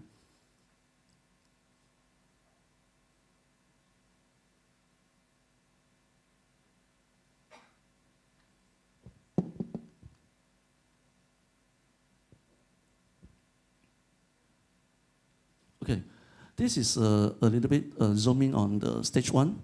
So we can see that stage 1 itself, I think we talk about available safe egress time as well as the required safe egress time, asset and asset. Okay, if you can read from the terms itself, the descriptions, we talk about initials to the conditions are untenable, which is the asset time. Okay. And just now the definition we talk about asset is the time that people are unable to evacuate anymore. And asset is actually the time that's supposed to, the occupant is supposed to evacuate safely. Okay, there is always a safety factor that 0.7. And how actually we, looking at this chart, there are area that we need to look at, which is detection, alarm, movement, and total evacuations. Detection itself, a lot of times we can use up system or detectors. And we can look at smoke, heat, and so on, and even noise sometimes. And alarm can be a pre-alarm, alarm triggered by detectors, and activation by suppression system, like sprinkler and so on. And of course, alarm also can be triggered by manual break glass. Okay, there are some little green or red box next to the door that you can actually press the button. Because nowadays there is no glass for you to press, it's just a button for you to press. So once you press, it will actually trigger the alarm. And of course, there could be also people shouting. Okay, like for example, there's a fire over here, and no people actually press the break glass or actually detections through the system. Somebody will shout. Okay, like we shout maybe, hey, fire happened. Then everybody start to find the exit point and to evacuate. And of course, movement. We talk about movement. There are pre-movement time. There are also movement time, and also movement itself is also subject to the visibility. Okay, we're looking at the distance that we can see. And then, like for example, we are looking at the cross sign. Okay, if there is smoke, then whether we're able to see the cross sign or not. Okay. So that's why I say we really have to look at the required safe egress time.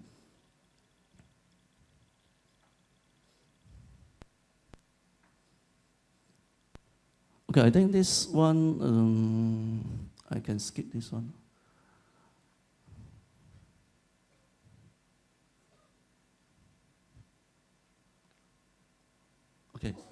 Okay, since we're talking about cladding, and then just now Alvin also talked about Grenfell. So this is one of the time charts that been recorded for the Grenfell Tower. So you can see that when the first fire detected, they called 999. It was actually 12:54 a.m. Then subsequently, there is a sequence of events happened. There are PAMs, there are major incidents declared. They are also started to spread the fire from one site to another site. Okay, and then until the 4:44, which is all four sides of the building has been exposed to fire.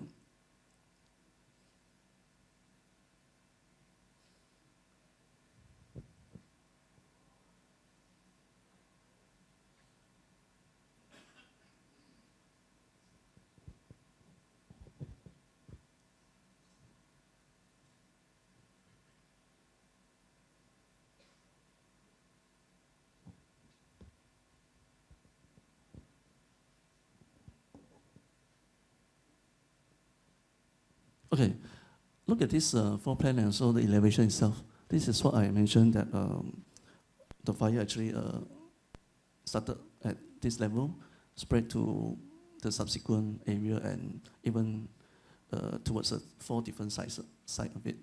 And of course, in this particular layout itself, as all we all know that Grenfell Tower is only single staircase, okay, with these numbers of 20 stories.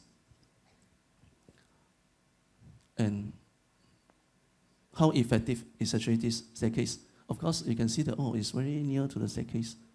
Okay. But what actually happened is that in these fire incidents, there are period of time that some occupants been evacuated, but at the same time, there are some occupants being called to stay in their units itself. So if you look at this chart again, the total number of occupants has been evacuated. As we all know, the fire happened during 12 something in the morning, and then there are major occupants has been evacuated, and then they are partially over here, and then there are some occupants are remaining in the buildings, okay, until 8 in the morning. So they actually introduced the pull-out policy. Okay, in Malaysia itself, I think for safe evacuations, we always plan for total evacuations. Okay, it's not staying in the unit. Although in the unit itself, yes, we have been designed with compartmentations. Fire not supposed to be spread, but we wouldn't know how serious is a fire incident. Like in this case itself, fire spread actually through the external. It's not through internal. Okay.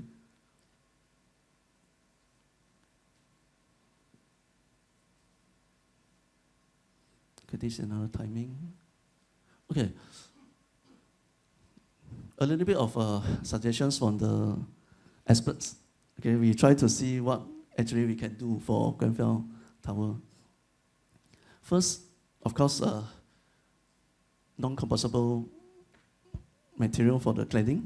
Okay, then subsequently, this idea of having external sprinkler to control the fire spread externally. Okay, and of course, internal sprinkler. This building was built during the 1970s, so there is no internal sprinkler during that time. Of course, whether possible to introduce a second staircase over here. Then, of course, last but not least, introduce to ensure that all the fire doors in the building itself has been properly checked, whether it's still serve the function or not. Okay, because sometimes old buildings, they don't change the fire doors, and we all know that fire door there is limitations. There have to be there is an expiry date on it. So all these are actually affecting the evacuation. Like for example, we talk about fire doors. If the fire door fail to perform, then it actually affects your evacuation path. Okay, you're supposed to reach the story exit safely, and then smoke doesn't go in and so on. But if the fire door fail, what will happen? Okay, you actually compromise the evacuation route itself.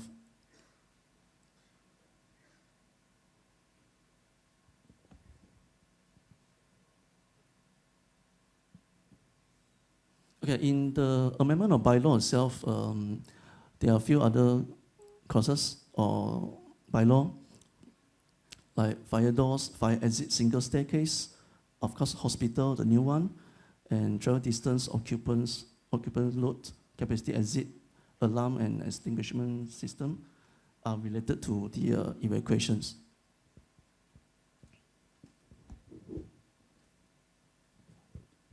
Okay, in travel distance, I think definition is very direct. Okay, you know what is the end about, there is no alternative. And then of course, when travel distance, you have an alternative path that available for you. And of course, you have direct distance that you measure along the actual path of the travel. Okay, it's not a radius, it's actually actual path. Like for example, like here, you're going to measure accordingly. Then of course, open plan. Open plan itself, like for example, office, furniture, cubicles are not in. Okay, so with that, in the bylaw itself, when we design, we have to ensure that we only can take up 2/3 of the permittable travel distance.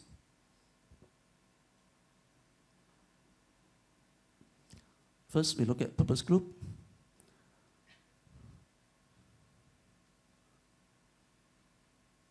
So different purpose group, you can realize that the travel distance, the dead end are different, because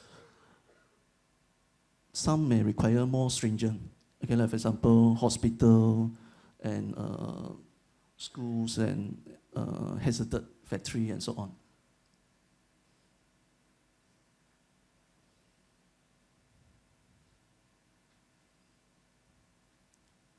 So in the last amendment itself,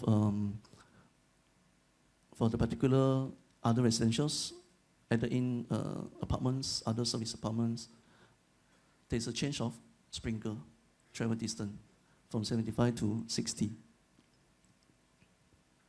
Same goes to dormitory and office as well. So currently the most further distance is actually 60. There's no more 75.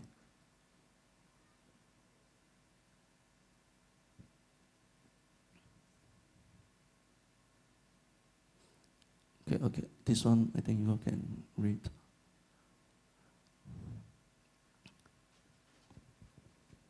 Okay, in this particular diagram itself, you can see that there's different purpose group, there's different usage of the building. Okay, there are buildings that actually you are familiar with. Like for example, office. You go to office every day, so you are very well known about the working environment. Okay, and of course, during office hour, you are awake. You are not sleeping in the office, right? Okay, then of course, there are areas that you are not quite familiar, like for example, cinemas, shops, shopping malls, hospital, but you're not familiar, but somehow you are still awake. Okay, you are not saying, hey, you go shopping mall, you are sleeping. You are not sleeping in the cinema as well.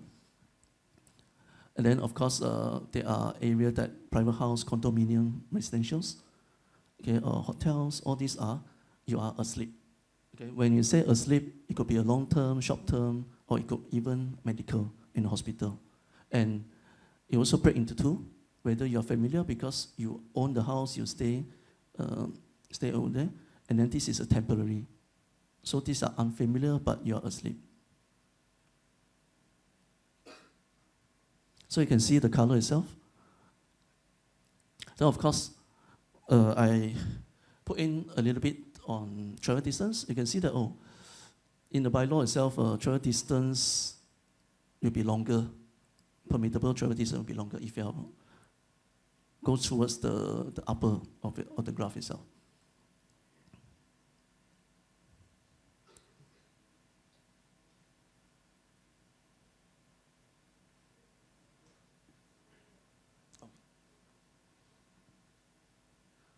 The same goes to the end limits.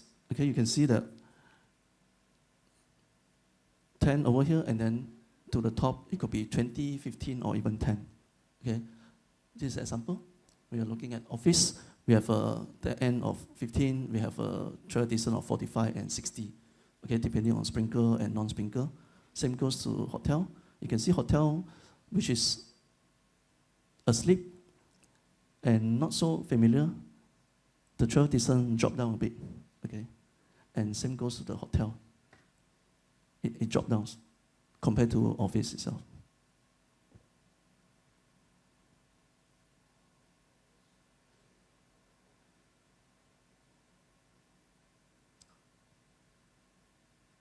I think I can skip this one. Okay, detection and alarm. Just now we did mention, you look at the chart itself, the first part is actually on detections, okay? So that people are aware there is a fire happen. Okay, this is very important because for evacuation itself, somebody have to alert you there is a fire happen. Unless you're seeing the fire by yourself at the particular floor or in the particular room itself.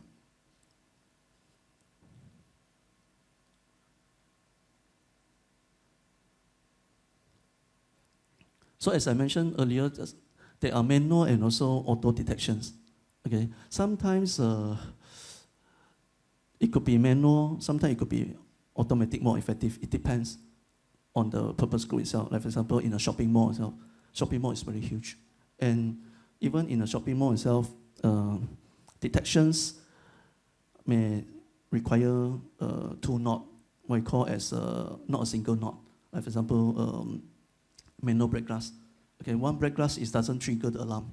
It might require two break glass and so on. Okay, it's subject to the building usage and how the requirement needs.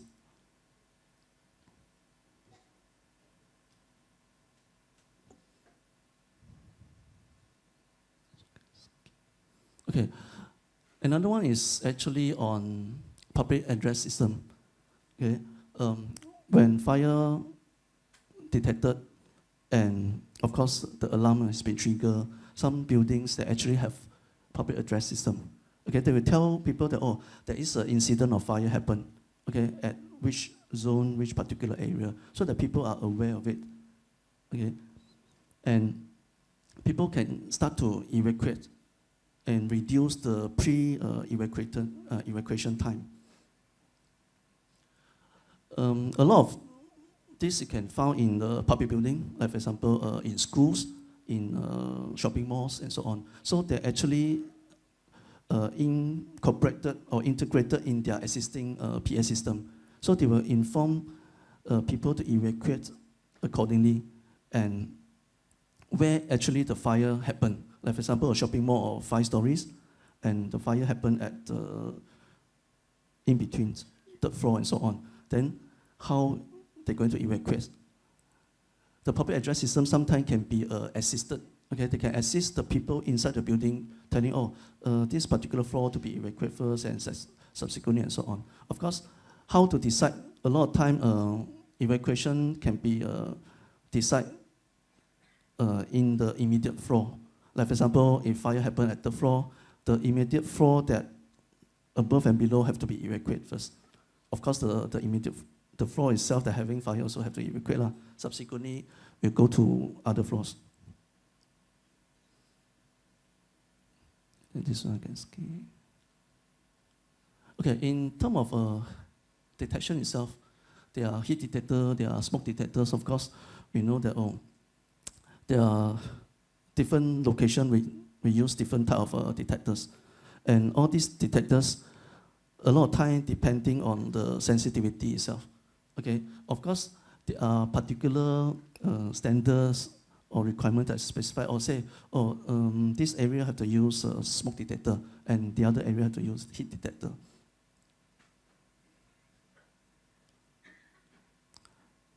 Okay, I want you all to give a guess. Say for example, at the kitchen area, we're supposed to use heat detector or supposed to use smoke detector. Anybody can try to guess. And why?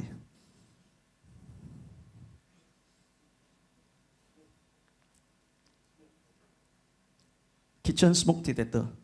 Anyone else? Any heat detector? Okay, there are some heat detectors. Okay, kitchen is actually a very specific area. And we know that kitchen, there are small, there are heat as well. Okay, but sometimes we have to know which one actually dominant. Okay, like what you call a heat detector itself, most of the time will be used in kitchen. Because kitchen, you have smoke. And smoke is not easy to measure whether the smoke is intense or not intense. But heat detector, you can measure, it's an intense heat, then the heat detector will be a trigger. What about pump rooms? Anyone?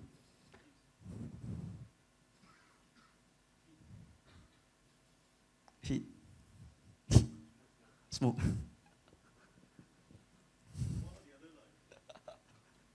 Okay, pump room itself, it can be heat, it can be smoke, okay? But most of the time they will use smoke detector, okay? Because it's hardly to have a pump room to have smoke coming out, right? So if you have smoke coming out, that means something is not right, okay? Could be fire happen, so they will use smoke detector. But having said that, it's not saying that, must use smoke detector. It could be heat detector as well, depending on the type of detectors. Sometimes there are certain sensitivity of the detectors that in the market they're able to detect effectively.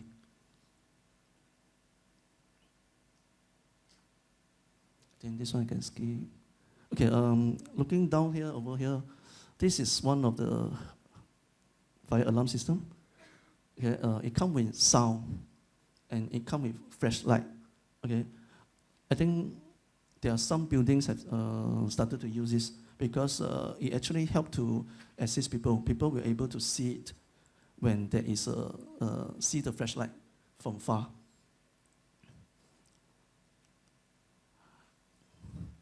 And the sound itself have to have minimum of 65 decibel.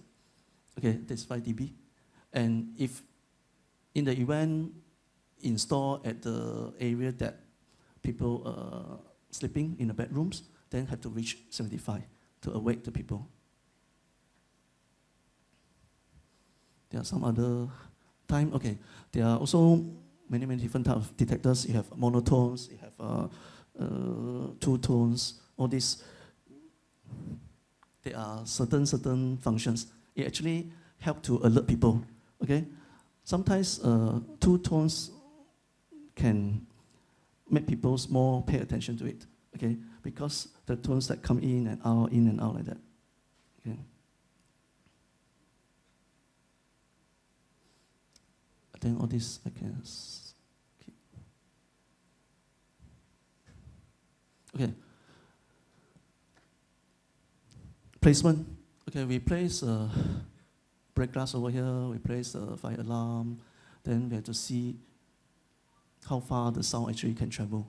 Okay, in the event the sound not able to travel to the area, then we might need to put in another alarm.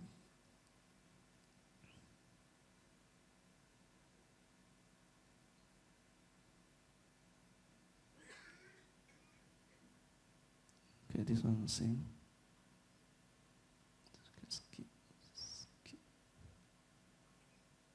Yeah, this is another example of the floor plans. You put it in a smoke detector in individual rooms, then triggers, then there is an alarm, then people can evacuate. Or sometimes it could be a manual break glass that break and then they go in and then trigger the alarm. And of course, it could be have public announcement system. Okay, evacuations. Exit route itself, we have to look at what are the components. We have exit door, we have exit discharge, protected corridor, protected staircase, or even as simple as a single staircase for a small building. In designing itself, when we look at bylaw 173, exit door, okay, exit door must be able to be open, okay. Like for example, on this exit door itself, you can go in and out. You must able to be open without using any key. This is the first thing. Secondly, without special knowledge, everybody can just push and open. And of course, have to be auto release if you're using a magnetic door holder. Then of course, there are, like for example, bylaw 186, talking about exit door for place of assembly. If you look at most of the place of assembly, like cinema, if you go to cinema, there is a push button, push handle, and open towards the corridor, open towards the protected corridor or the exit route. Then of course, bylaw 193 on power operator swing door, same direction have to go towards the exit route. So you can see that, in terms of design, people evacuate, the movement and the door directions have to be correct. Okay.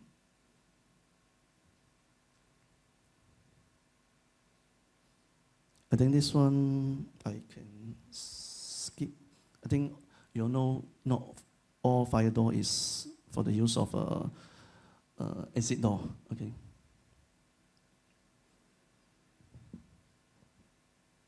When you say exit route itself, you have to ensure that people in any story to be evacuated safely outside the building. Okay, that means have to go beyond the final exit. And along the way, 169 mentioned no exit route should be reduced in width. That means when the time you design, you have a design according to accommodate, like for example, 20 people to evacuate. Then along the way, until you exit to the building, exit out from the building, have to be accommodate the same exit width.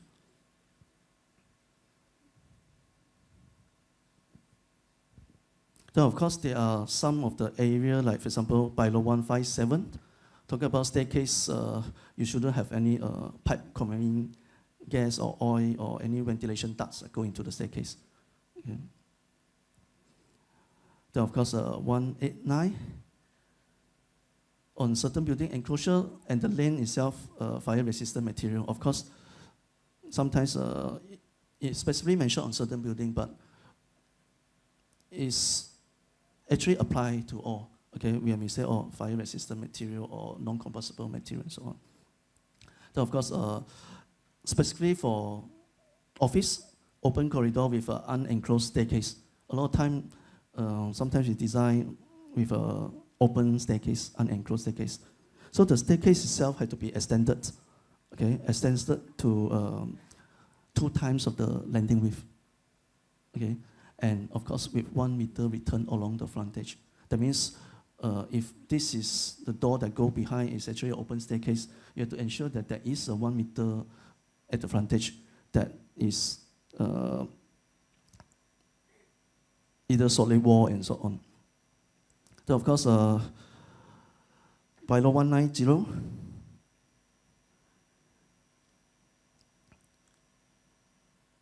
Open staircase, recess not more than 3 meters from the facade, and there should be no unprotected opening.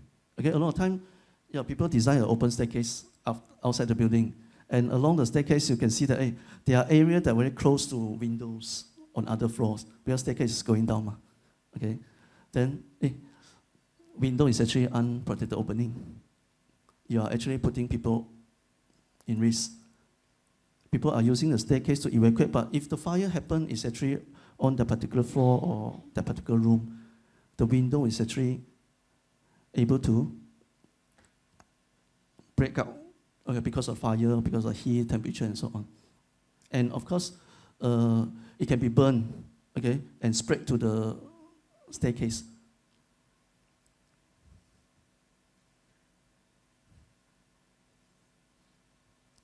So a lot of time you see, protected shall be enclosed, shall be separated, and shall be isolated. So these are all the keywords. So when the time when we design, we really have to look at it to what extent, okay, of the design. A very simple diagram. This is talking about travel distance, the end with one final exit over here. Then of course, once you add in another alternative, then of two final exits, then you have become travel distance. Going towards it can go directly to final exits, or it can go towards the story exits if it's a multi-story building. Of course, it's a protected staircase.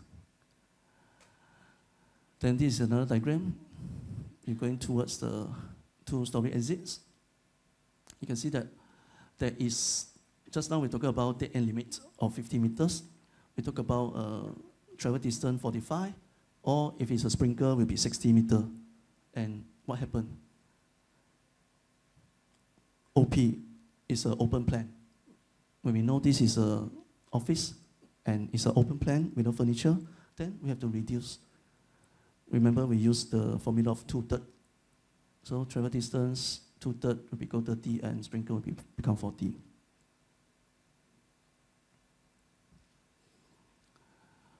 Okay, in this particular diagram, there's non-fire rated partitions, but there is obstructions. People cannot cross over, so they have to have going through the entire length of traveling is actually the travel distance.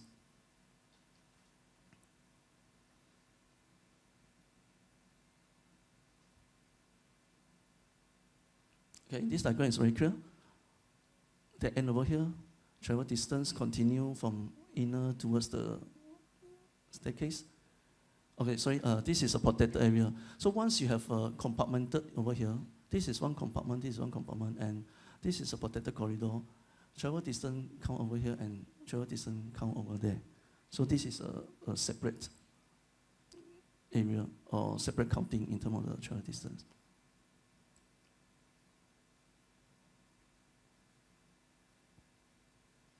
Okay, if you look at this diagram, from the inner side, I have one alternative. I go to another compartment or go to another space that have another alternative, then only go to the final exit or story exit.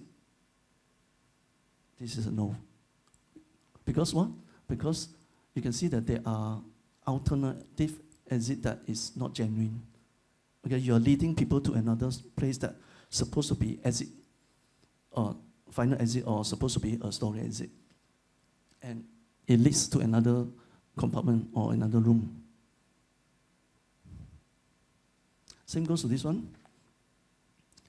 If you are at the center, you're going to here, yes, you can directly go to this final exit of 1 and 2, but somehow when you go to another so-called alternative for this room, but you're still not able to going out, going through another room or another space, and then only reach the final exit. So it's not a genuine alternative, it's a no one. Okay, another example.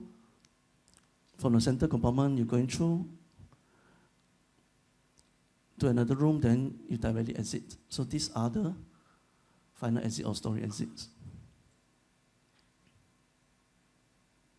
And of course itself, you can see within the same room itself, you have alternate alternative, but within the alternative itself, you still can exit. So there's multiple alternative available. Then this one is in sections. You can see this is not a compartment wall, but somehow you have 2-story exits. Okay, if you are standing over here, the entire length itself is actually you are traveling towards the story exit of the travel distance. Oh, sorry.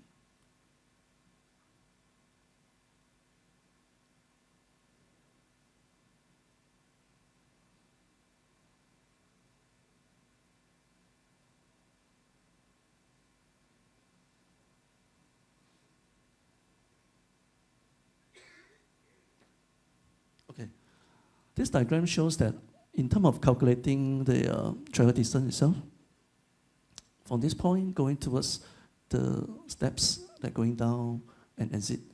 So this is actually entire travel distance in terms of the length. And of course, we have A over here, we have calculate B, we have calculate C, the distance. We must ensure that they are inclined length. Okay, it's not a direct perpendicular straight line. Okay, it's actually inclined. Sometimes inclined taken up longer length. Okay. Same goes to this some of the concept. When we calculate, you always leave a 300 gap from the wall.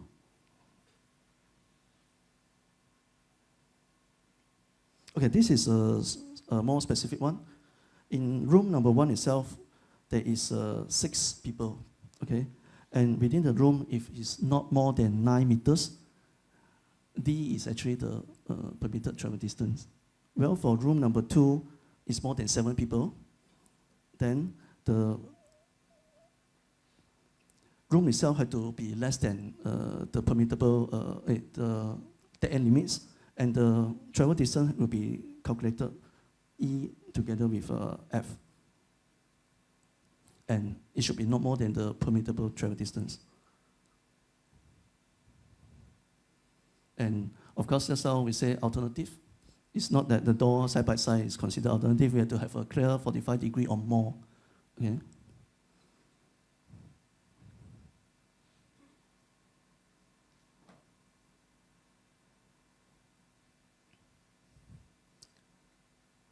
Okay, you can see that when there is the alternative use towards another compartment, and then what happened? It's actually you have split the occupancy. Okay, like for example, I'm over here. The alternative I have, alternative 1, alternative 2, before reaching the story exit. So in terms of this compartment itself, I have actually split it half. For example, we're taking assumption of 50% and so. So it's not saying that, we calculate the whole thing or what, because this is one particular floor area and then the other room is, the other compartment is another particular floor area. And passing through the compartment as one of the alternative to evacuate. And open plan itself, this one with dimensions, furniture in, without.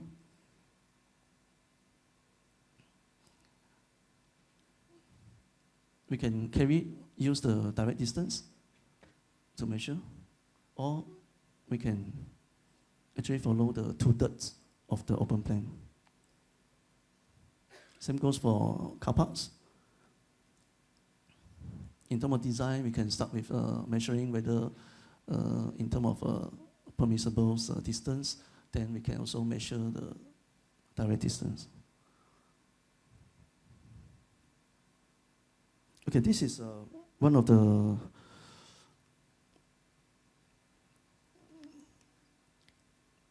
bylaw that new bylaw on 174A on the final exits.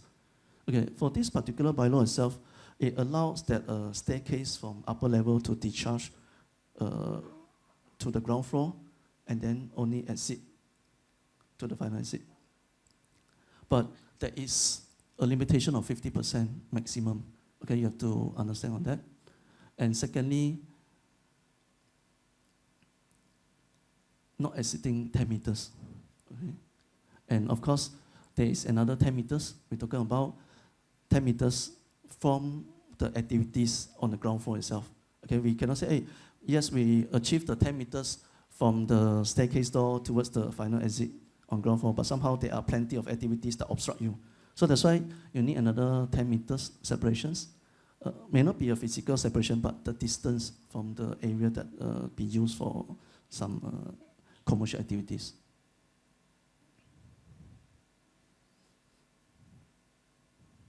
Then of course, door width, clear width of the exit door have to be adequate.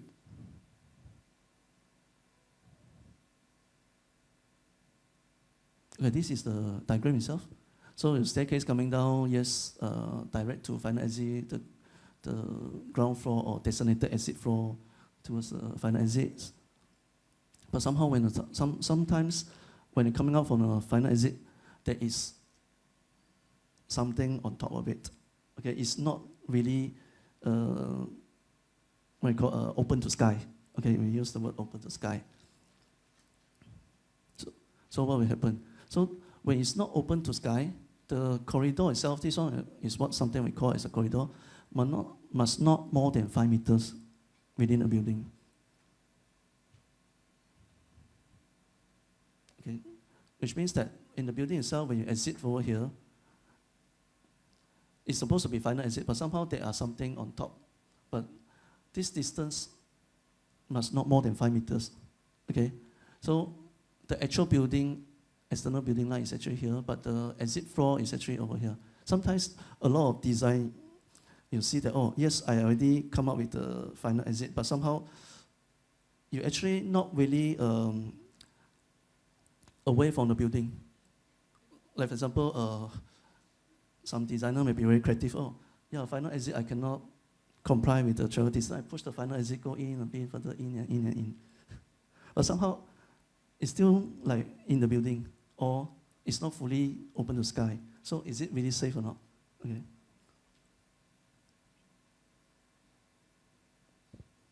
Then of course, this is one of the 17A, 1 bracket B. We talk about final exit that go into the ground floor. Just how I say that going to the ground floor, you can directly going out, or you can actually go through a protected corridor to the so-called final exit over here. So for this protected corridor, it shouldn't be more than the dead end limit, because you can see that it's considered a dead end at this particular exit road.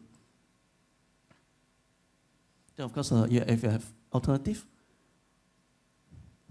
here goes your travel distance.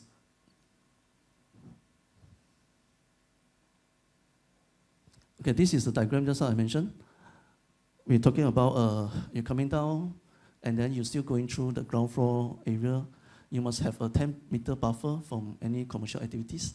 And at the same time, the distance for you to discharge from this staircase door towards the final exit shall not be more than 10-meter travel distance. This kind of layout a lot of time happens, like for example in hotel. So sometimes you go to a hotel, there are internal calls that go into the ground floor lobbies and so on.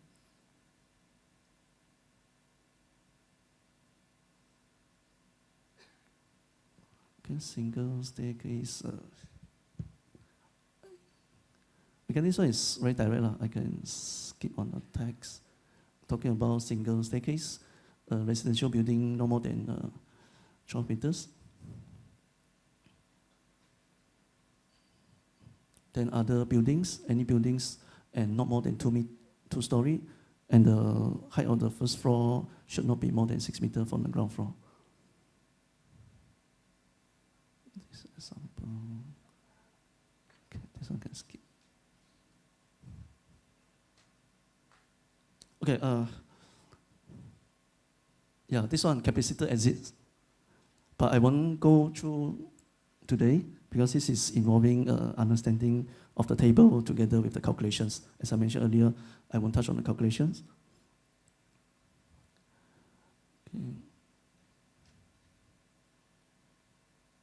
Okay, means of evacuations. So what actually we should look at? Okay, first, the best is always unassisted evacuations. If you are in the building itself, you know where to evacuate. Okay, you don't need to wait for people. Hey, you follow this road, you follow that road, or wait for public announcement and so on. We have to understand the rate of travels, the characteristic, the mobility of the occupants who actually occupy the building. If it's a hospital, so patients with disability and so on. Then we have to understand the building use, the layout design, and possible fire spread. Like for example, you have a high-risk area, storage area, or hazarded area, and so on. Then of course, ensure there's an alternative and proper warning and extinguishing. Last but not least, the means of egress itself also to be used, accessed by the firefighters, which is fall under the number 4 fire safety concept, firefighting and rescue. A very simple diagram. Yeah, done. Oh, one more. Okay, so evacuations, what happened?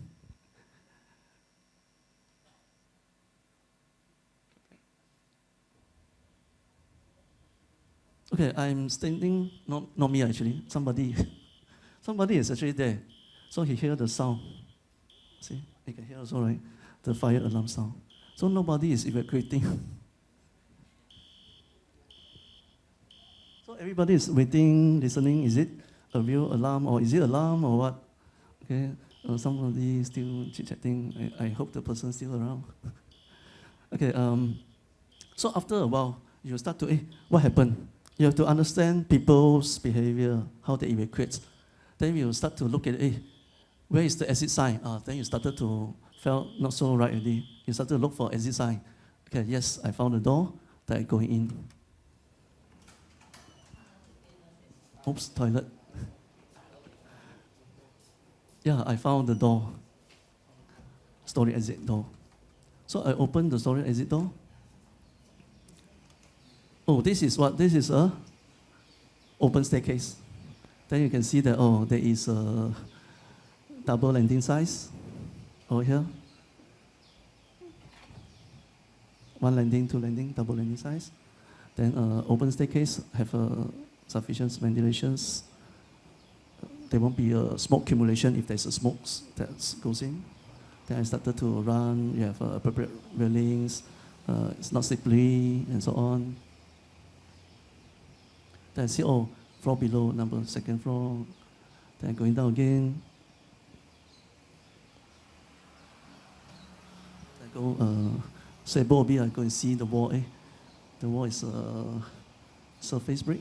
Okay.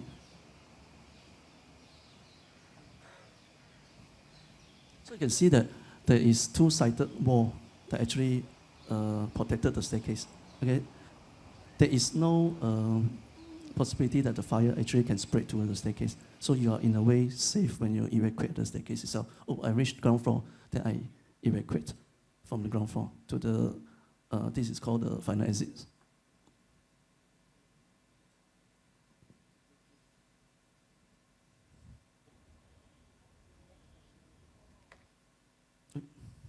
Okay, that's all. Thank you.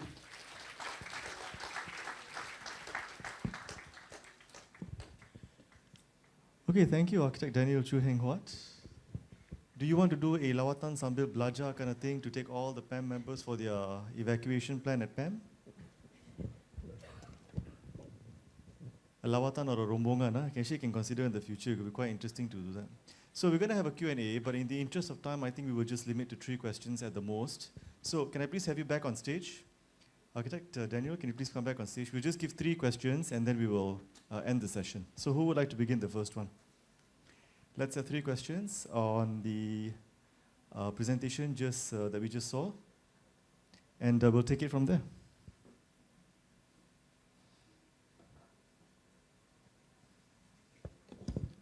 You know, for my own benefit, I did not know that fire safety doors had expiry date. There's an expiry date on fire-rated doors, is it? 1 hour, 2 hours. What is the expiry date for something like that? I'm just curious. I have to admit my ignorance here. Fire door itself, there is a cycle being tested. Like for example, a fire door you can open how many thousand times. Right. Okay, so like for example, you have open, and close more than 1,000 times. Then whether it still serve the function or not, the door still properly able to be properly closed or not. So it actually depends on the mechanism rather than the actual material. That's what the expiry date is. Expiry date is based There on. is a specific date, but of course, you have to do the assessment, do the auditing and so on. Okay, I have to admit my ignorance. I did not know that. Can we have another? Oh yes, we have one question from the gentleman on the floor. Please introduce yourself. Okay, my name is Call. Can I ask a question? Should the final exit measure from the unit door or from the door of the bedroom? Where's your mic? Can you The- repeat the question, please? To him. Okay. Okay. The DN should measure from the unit door or from the bedroom door. Unit door or the bedroom door? So let's say apartment there's 3 bedroom. Oh, you mean as you enter into the unit, the main door, is it? The unit- main door. Okay. Right. Okay. From measure from unit door or from the bedroom door. You're measuring what? Final exit. Final exit. Final exit, you no, have sorry, to. DN. Dead end. DN, yes. Okay, in terms of dead end itself, in one particular unit, okay, we actually measure until the unit door. The main door. Of course, there are some people arguing, they want to measure to the room door. Okay, and remember in the bylaw itself, in the schedules, we actually actually they have amended. There is a change of like for example, dead end limit from 15 to 20 for other residentials. So from there, actually they. I understand is that they have considered on all this. So it's actually measured until the unit door itself. So generally, it's the unit door, I suppose. As you enter into the apartment or condo, it's basically the main door that goes into the individual units, right? That will determine the point where it commences until final exit. Because the unit door itself is actually a fire door, so it's actually separate from the particular unit towards the external, the corridor side. Yeah, I guess. Yeah. Thank you. Thank you for the question. Can we have another one last question, and I think we can end it already. Okay, we've got another one from the gentleman here as well, in blue. Please introduce yourself. Yeah, I'm Eng. I would like to ask, for the new amendment UBBL, so for apartment, there is required a self-contained smoke detector for every room. Let's say apartment, there's 3 rooms apartment, so every bedroom we should provide a self-contained smoke detector or only for living? Thank you. This one you have to refer to the act itself, because frankly I not went through the on this particular topic on self-contained detector. But sometimes you have to look at how it functions. Okay, if you ask me, putting aside the actual requirements, is it sufficient or not if you put it at the common area, or is it sufficient, not sufficient? Okay, because the detection itself is actually detecting the particular enclosed area. You get what I mean? Okay, when you put a detector, whether it's smoke or heat detector, it's actually within the enclosed area. You are not expecting whatever fire, heat, or smoke able to travel so fast and trigger the detector that outside the particular room. Okay, that's why you have to refer back on the requirement whether is it necessary or not only. But in terms of functionality, of course, it might not be able to reach so fast. Okay, thank you so much. So in the interest of time, I think we have come to the end of our session.